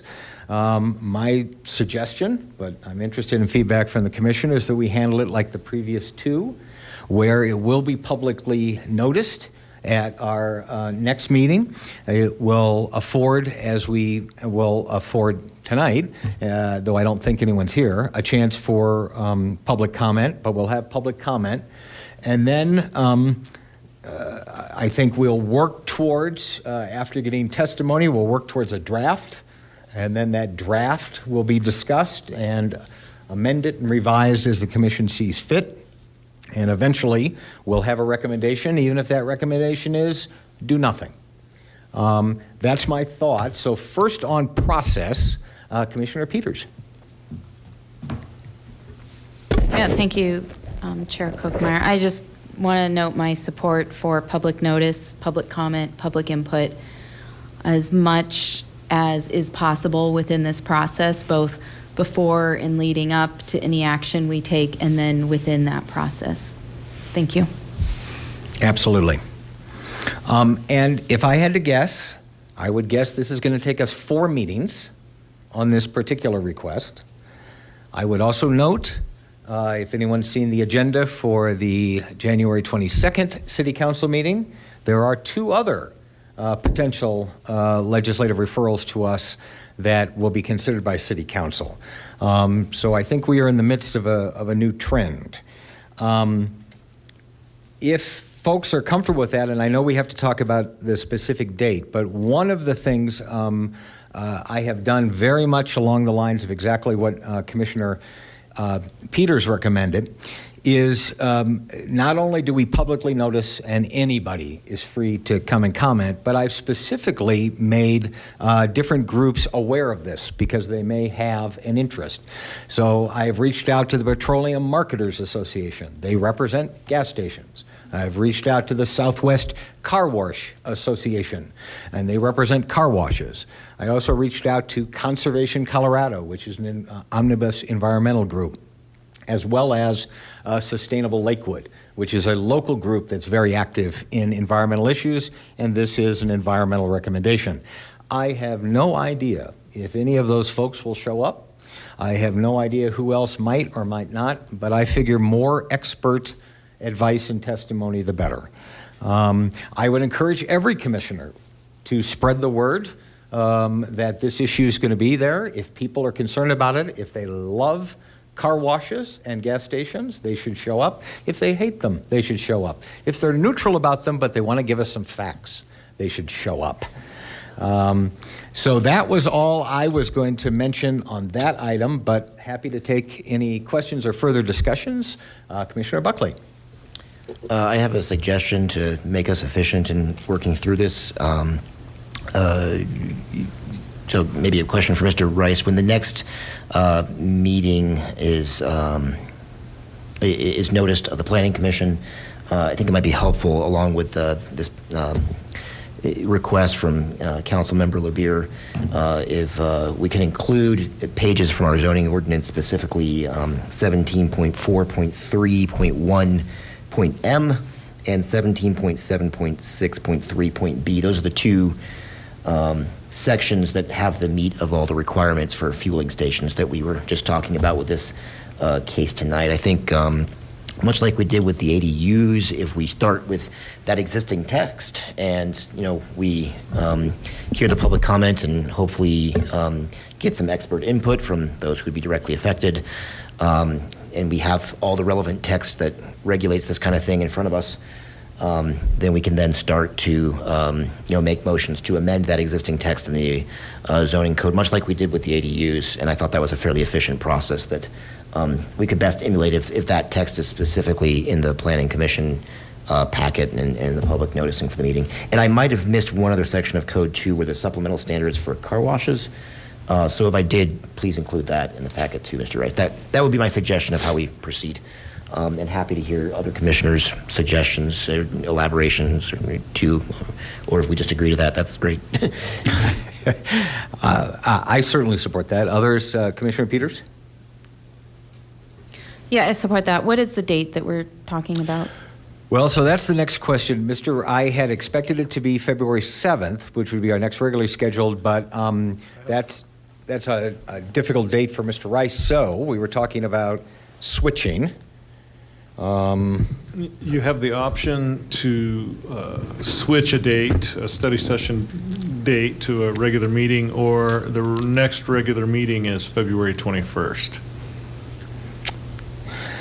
My only hesitancy is that I did reach out and tell people the 7th, and I guess I'm wondering, because this is a council request, and we talked a little bit about this before, we didn't really resolve it, but I am wondering if there is anything else on the agenda that we would require you for, but otherwise, is there the possibility of another staff person sitting in on the 7th? Because we are not anticipating asking staff to do anything on the council request. Right, and I don't have anybody trained to sit and set up the meeting to do the audiovisual. So you're kind of stuck with me for right now. Yeah, so could we move it up to January 31st? Would that be, what day is that? That is the, oops, wait a second. Okay. Would that work for you? So the 31st would work. I've got my process calendar pulled up, and well, it's not even on there. So the publication for, I'll use this as an example because it's the 31st is a fifth Wednesday. So the publication for February 7th is due this Friday, the 19th. So I will not be able to make the publication notice for the 31st. You could still hold the meeting. It's the formal request that I put in to the clerk's office to publish in the paper for this one, which is what we've done for the last two. So if you want to hold a meeting, have discussion, and then actually publish the next, we can do that. But I can't make a publication request for on the 31st.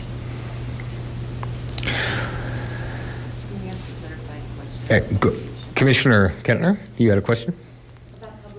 Mr. Wright, you just mean the physical paper, but you could still get it on.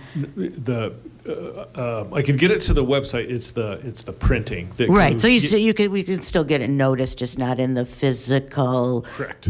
Paper. Right. Yes. Just making sure that And that is not a requirement, is it? Okay. No. Well, I guess I would lean towards the 31st rather than pushing it to the third week of February, if other commissioners were comfortable with that. Good. Commissioner O'Neill? I would be comfortable with that because I mean, as you said, I think we're going to have multiple meetings discussing this. So getting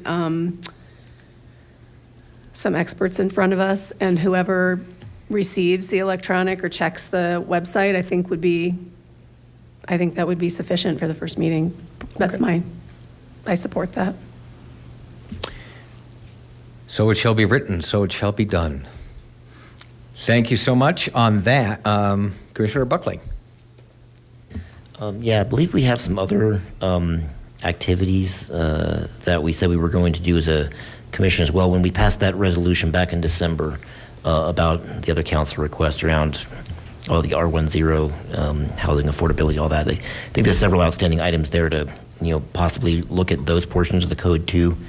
So I was wondering if part of general business tonight is getting meetings on the calendar where we'll do the things that we said we would do in that motion or resolution. I would invite a suggestion from commissioners as to how they would like to handle that. Mr. Rice. So I wanted to step back to the fueling station question. So so we've got the 31st. That's easy to do, and we can then have me scrambling for other dates. I was going to suggest we do the 31st, and then we get back on the regular date for the 21st of February, Right.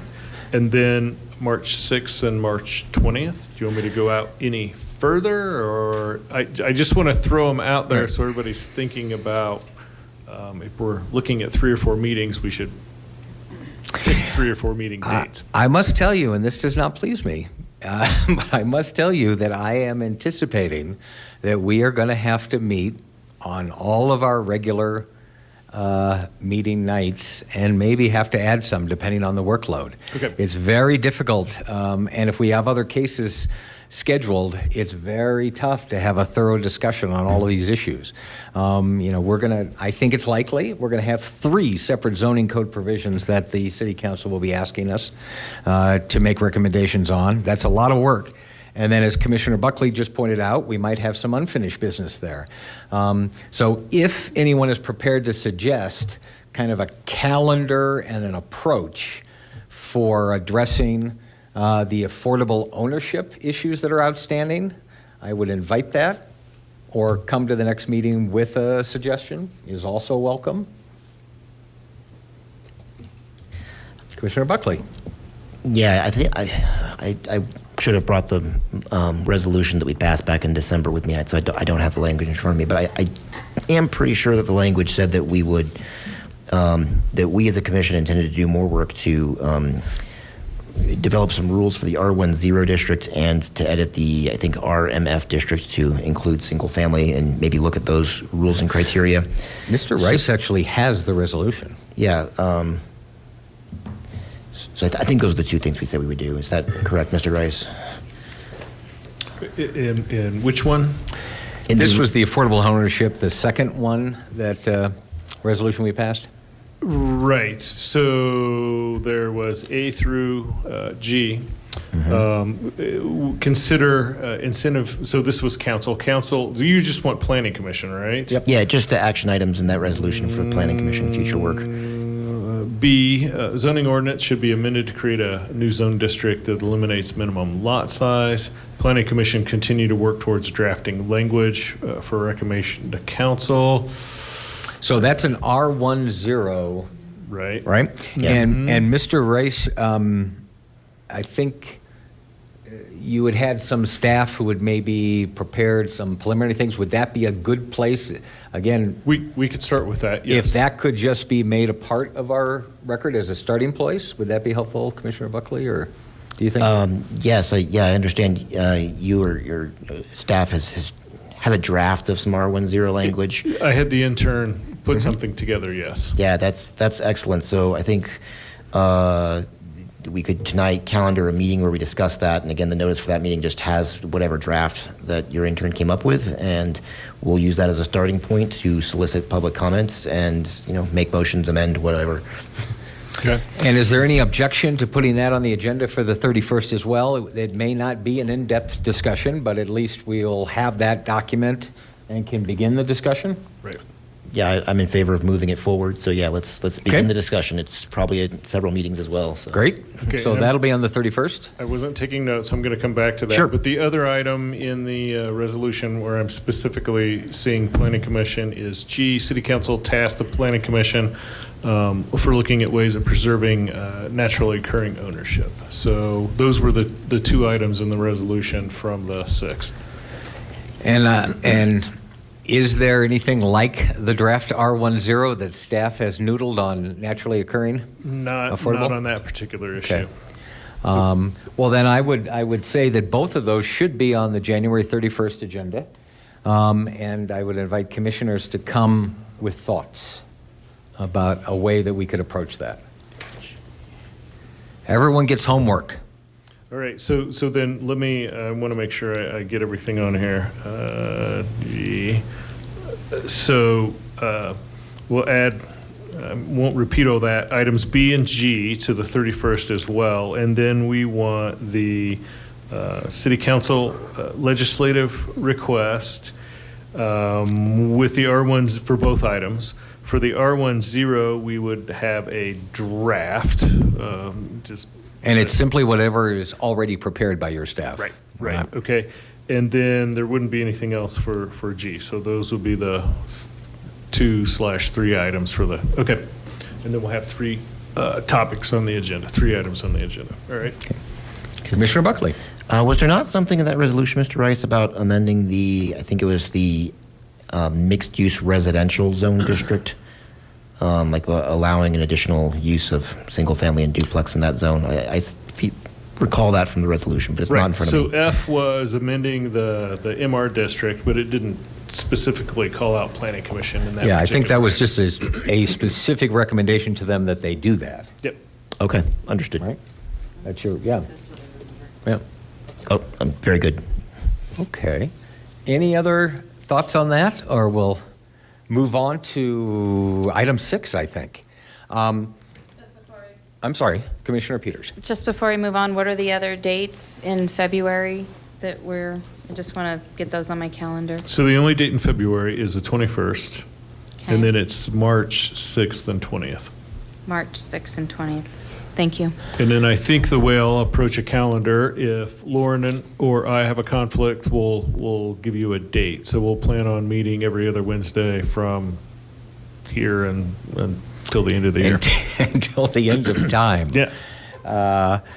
And I will just say as a caveat, if these continue to flow from City Council, we may have to add additional meetings. We may have to meet earlier.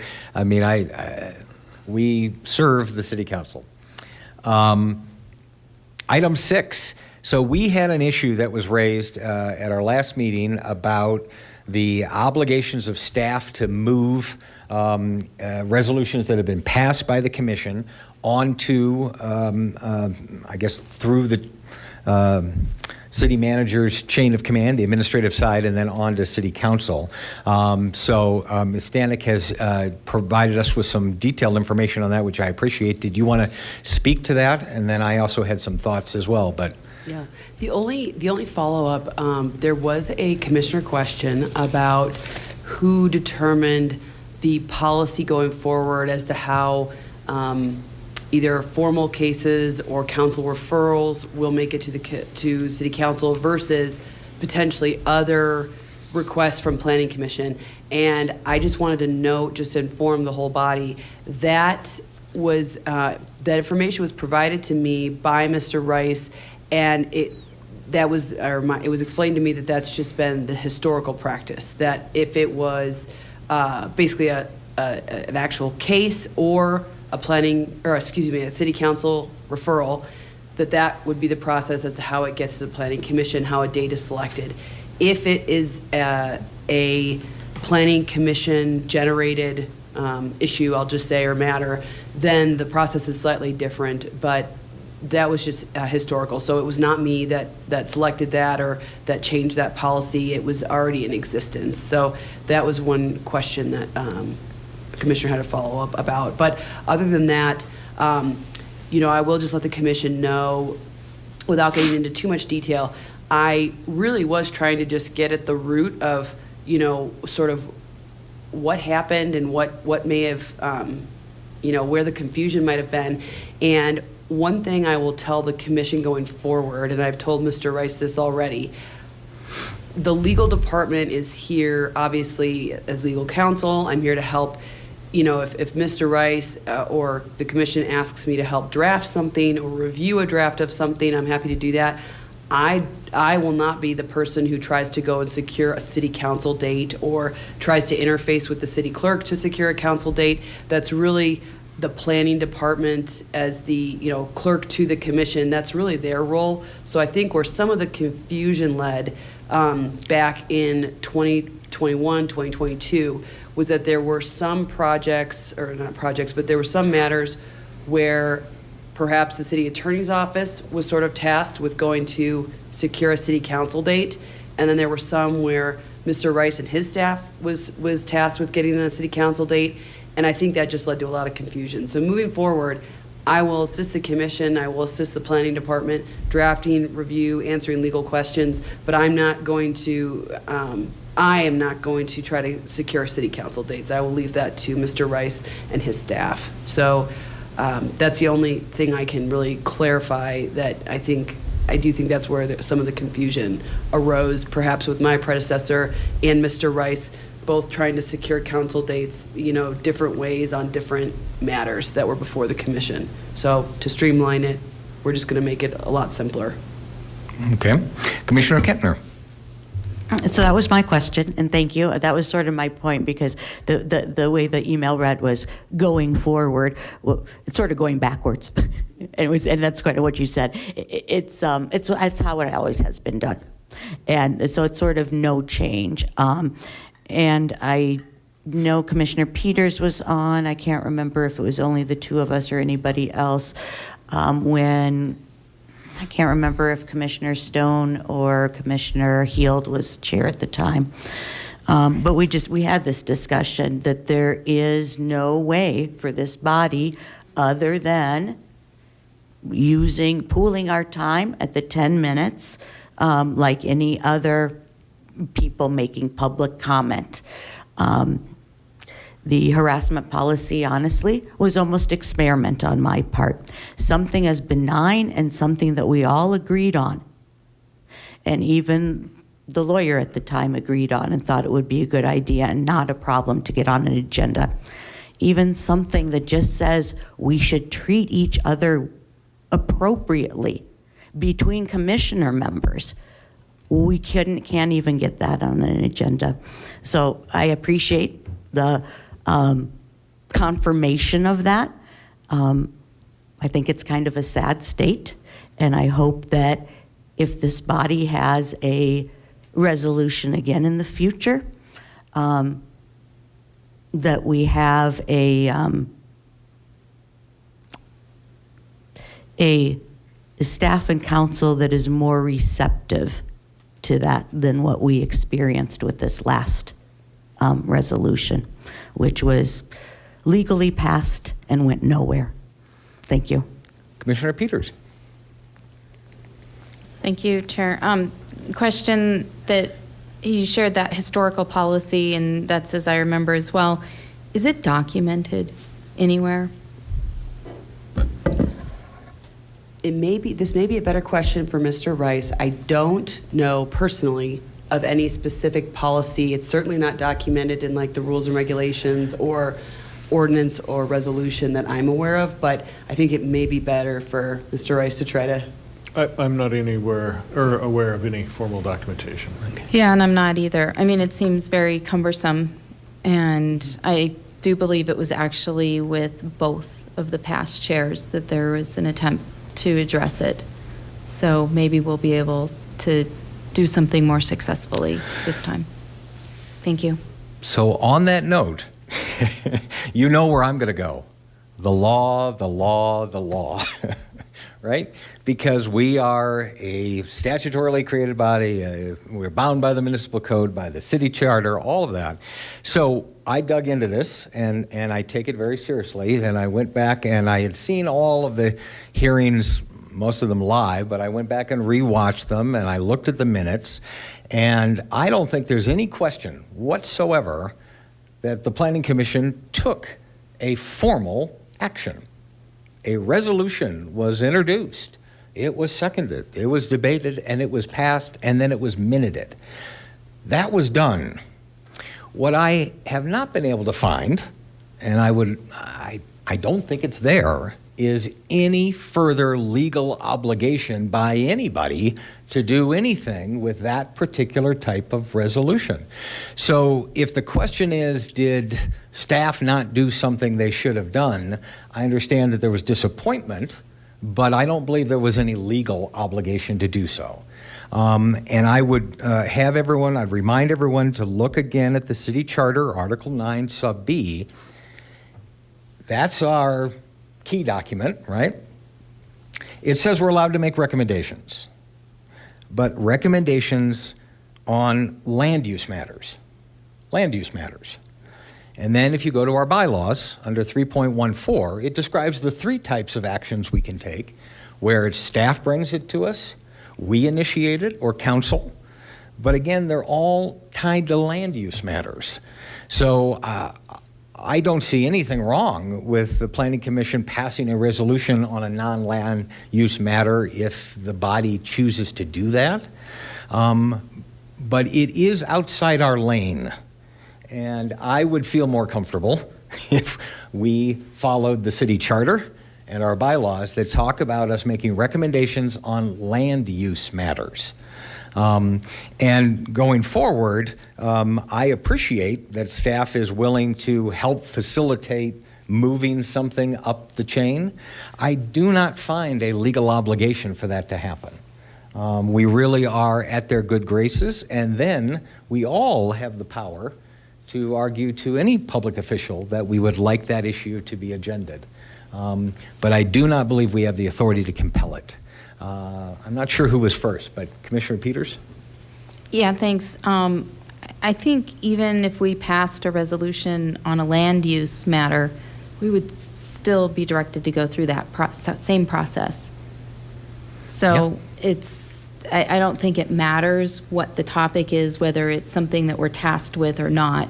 There's that disconnect that exists. And so I think my interest is in finding an improved method, a solution that isn't so indirect and it goes through multiple city staff that can at will whimsically decide what to do with it, to have something more formal, more official, that is documented. Yeah. And I appreciate that, and I could see wanting that as well.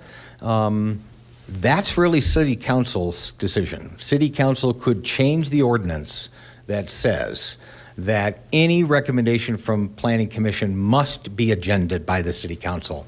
They could do that. We could even pass a resolution asking them to do that, but we cannot compel staff or the city manager or the City Council to put it on their agenda. It's just beyond our legal authority. Commissioner Kentner. Well, thank you. I'm so glad you mentioned the charter. I would love us to do our duty in the charter.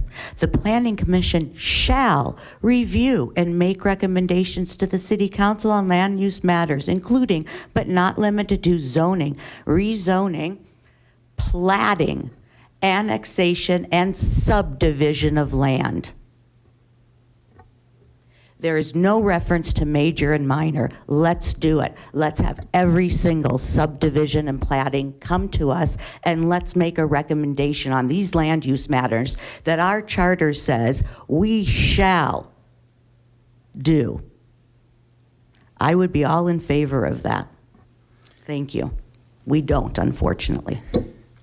So my suggestion on that is the same as this previous one. Let's dig down and come up with the exact provision that you think is not being hang on just a second. The exact provision that you think is not being followed, and I would suggest that it may be, I'm pretty sure that there's municipal codes that further define those provisions of the charter that is within the City Council's jurisdiction, but perhaps not. There's absolutely code that has divided it to major and minor subdivision. Tom Raganetti, one of my gold stars or $50 that he owes me, was over a discussion on this and the fact that major and minor subdivisions based on our charter actually might not be legal if somebody were to take it to court. Which brings up another question. Do we have a date yet for Planning Academy? No. Let's stick to this subject because I want you're suggesting there's a problem, and I would like to help you get to the bottom of that problem. What it sounds like you're saying is that there has not been a court decision, and in the absence of a court decision, what are you suggesting the Planning Commission would do? I am pointing out the fact that you suggested that we follow and do what the charter says for the Planning Commission, and I'm agreeing with you. I'm not stating any you've said a lot of words that are not true. I was just stating a fact and letting you know that, yes, I agree with you. Let's do what the charter says. Thank you. That's it. Just a statement.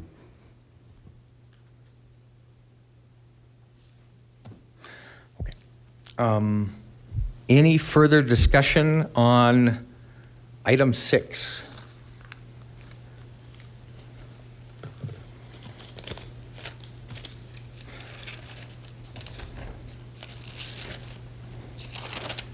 Any general business? Commissioner Kentner. Full disclosure, I already talked to Mr. Rice about this, so he knows that this question is coming.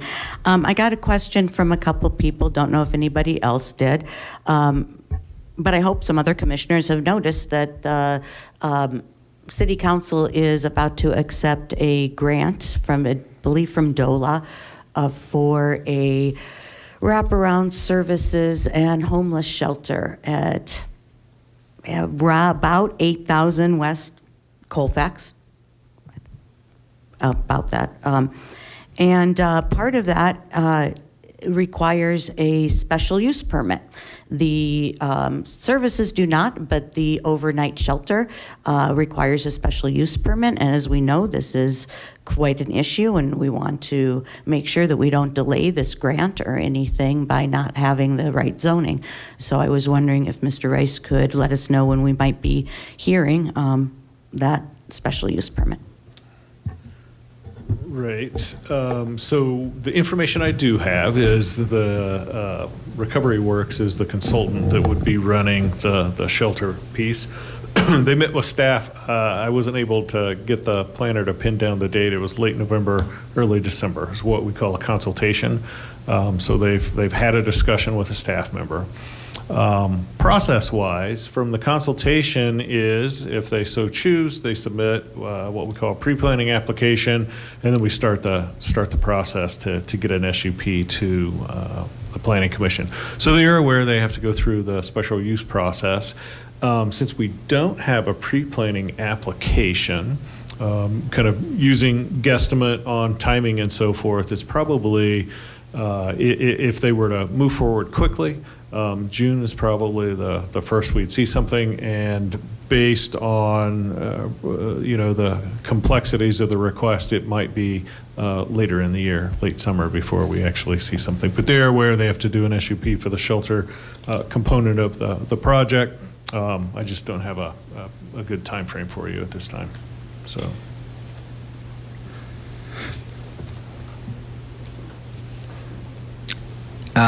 Commissioner Peterson. Thank you. And when is the money awarded? They are looking at going before City Council. I think it's February 12th, and then I'm not sure process from there. That was the date that Amy Dieknecker is the planner responsible for that. That's the date they're looking for. I think the budget appropriation. So. And then we go from there. So there's probably things tied in. The consultant that's looking at the shelter has to make sure the money's. So I think the financial piece needs to be resolved before they actually move forward with the entire project. But Thank you. And then just finally, when do you think the approximate date that the shelter would be available for use? Right, would be. and so that I can't really give you a good response. What I can tell you is the end of last year, we had the consultation request. Typically in I don't know, for lack of a better term, at this point in time, I'm going to say a development case. There's generally a couple-month lag between when they actually talk to the planner and when they submit an application. And so if we use just 1st of December, I wouldn't expect a pre-planning application before the end of February, probably early March. And then from that, they get their letter, and then it takes about a month to get a response back.